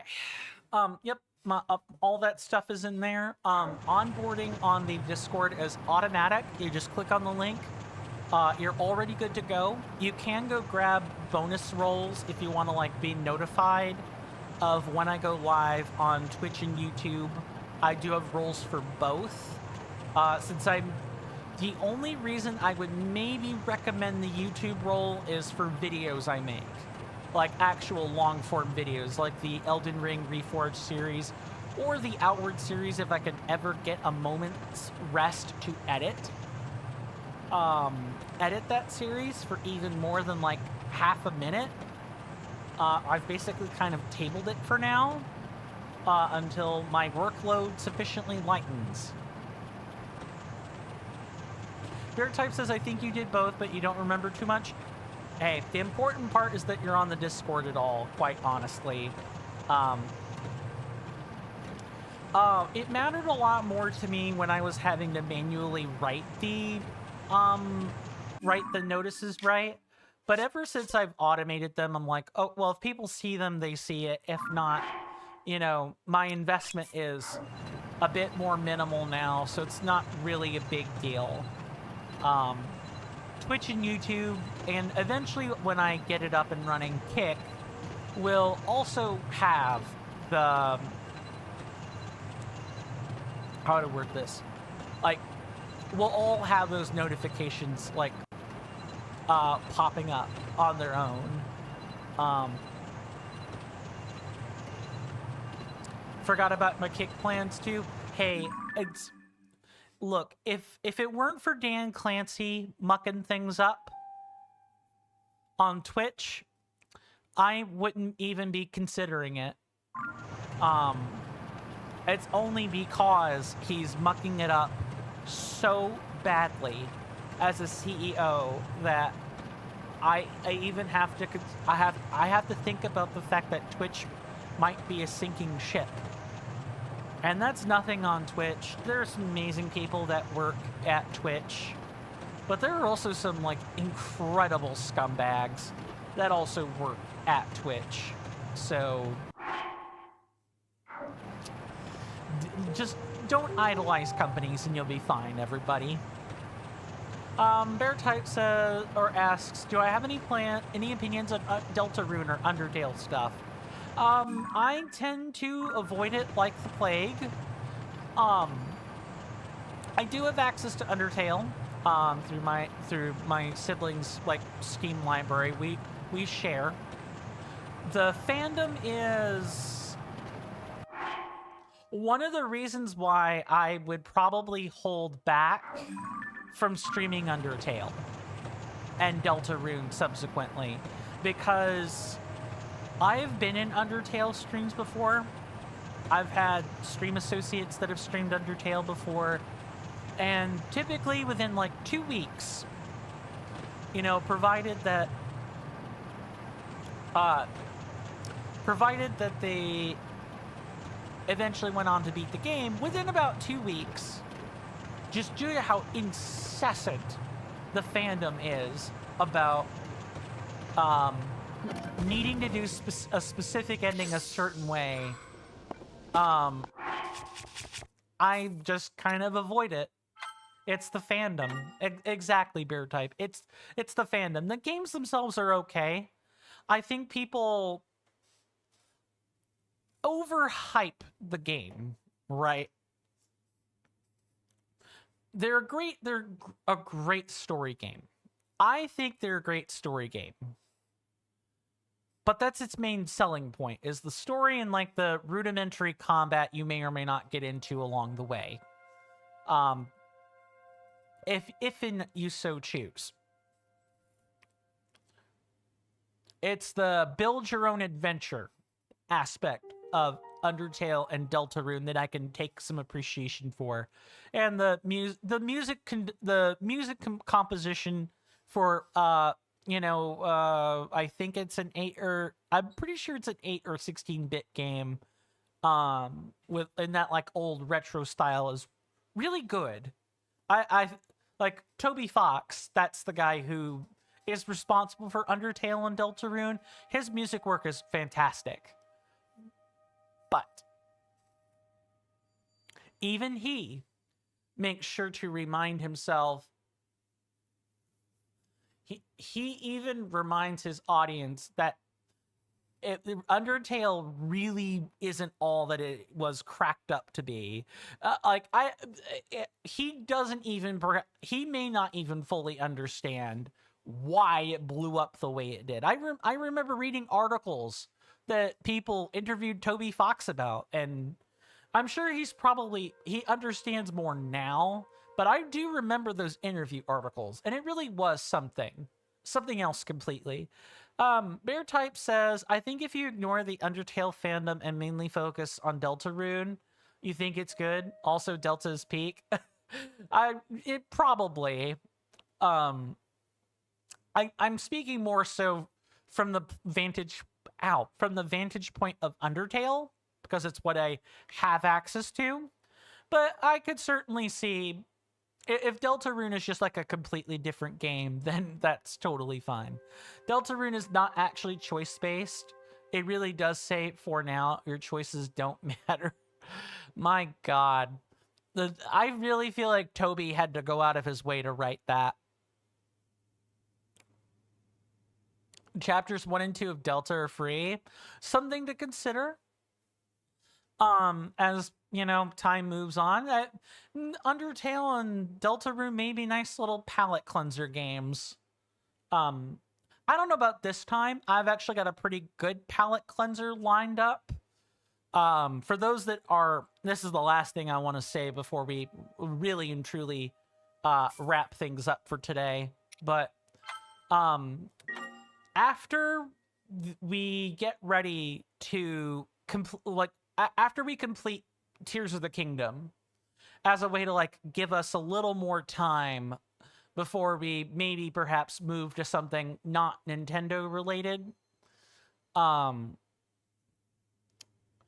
is I have decided that our palette cleanser game is going to be a mod ROM or a ROM hack of The Legend of Zelda Ocarina of Time. I've been hearing a lot of really good things about the Ultimate Trial lately. Like the 1.2 release is really good. So I want to give that a try. I have played Ultimate Trial before, back when it originally released, on my own. I did not do that on camera. I want to do that on camera this time, because CEO and so many of the other people that have worked on the Ultimate Trial do amazing work. I'm also part of that Discord too, and mostly an observer's role. I just watch things. That's mostly what I do, is I watch things. Dirt Type says, ew, Nintendo. I know, right? Ugh. In the age of corporate scumbags. Ugh.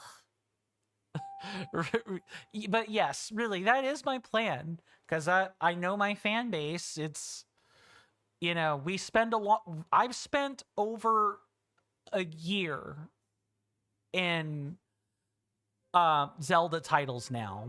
I'm not a Zelda streamer. I'm not. I'm a variety streamer that sometimes dips into really long games like this. And the wild era games just really if you're doing 100%, you really just hunker down. Bear Type says you really don't want to be remembered like that. Well, I'm so much more than that, right? I've explained before that I'm an on again, off again Elden Ring challenge runner. Elden Ring Reforged, to be specific. I enjoy that part of myself too, and I want to show off that locked in, serious side of myself. Not that I'm not serious here, right? But I'm a completely different person when it comes to Elden Ring.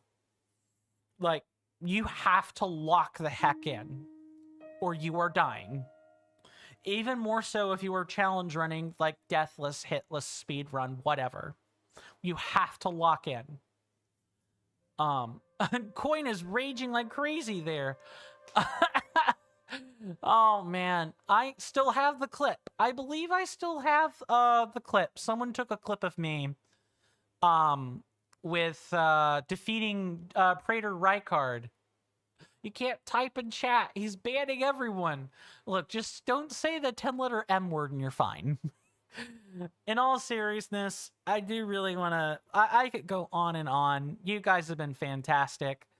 I gotta figure out what the heck to do about Firebot and why the hell the hotkeys aren't working. I just have no idea. I may or may not need to take a day off to, like, sort through that. We'll have to see. But you guys have been awesome. My name is Coinstamp. This has been another episode of The Legend of Zelda Tears of the Kingdom. You guys know all the algorithmic stuff to do, of course. I don't like to force people to do that. That's what the first couple of hours of shilling are for. It's the algorithm stuff. Anyway, do rest well and be well, my lovely senators and inductees. You know, you're welcome in my hallowed halls anytime. Whether that be Twitter, Blue Sky, Mastodon, Instagram, Discord, what have you. Any way where you can reach me is totally valid. Just, you know, don't be a scam artist. That's all I ask. I'll see you guys tomorrow, aka next time. And with that, goodbye. Sex.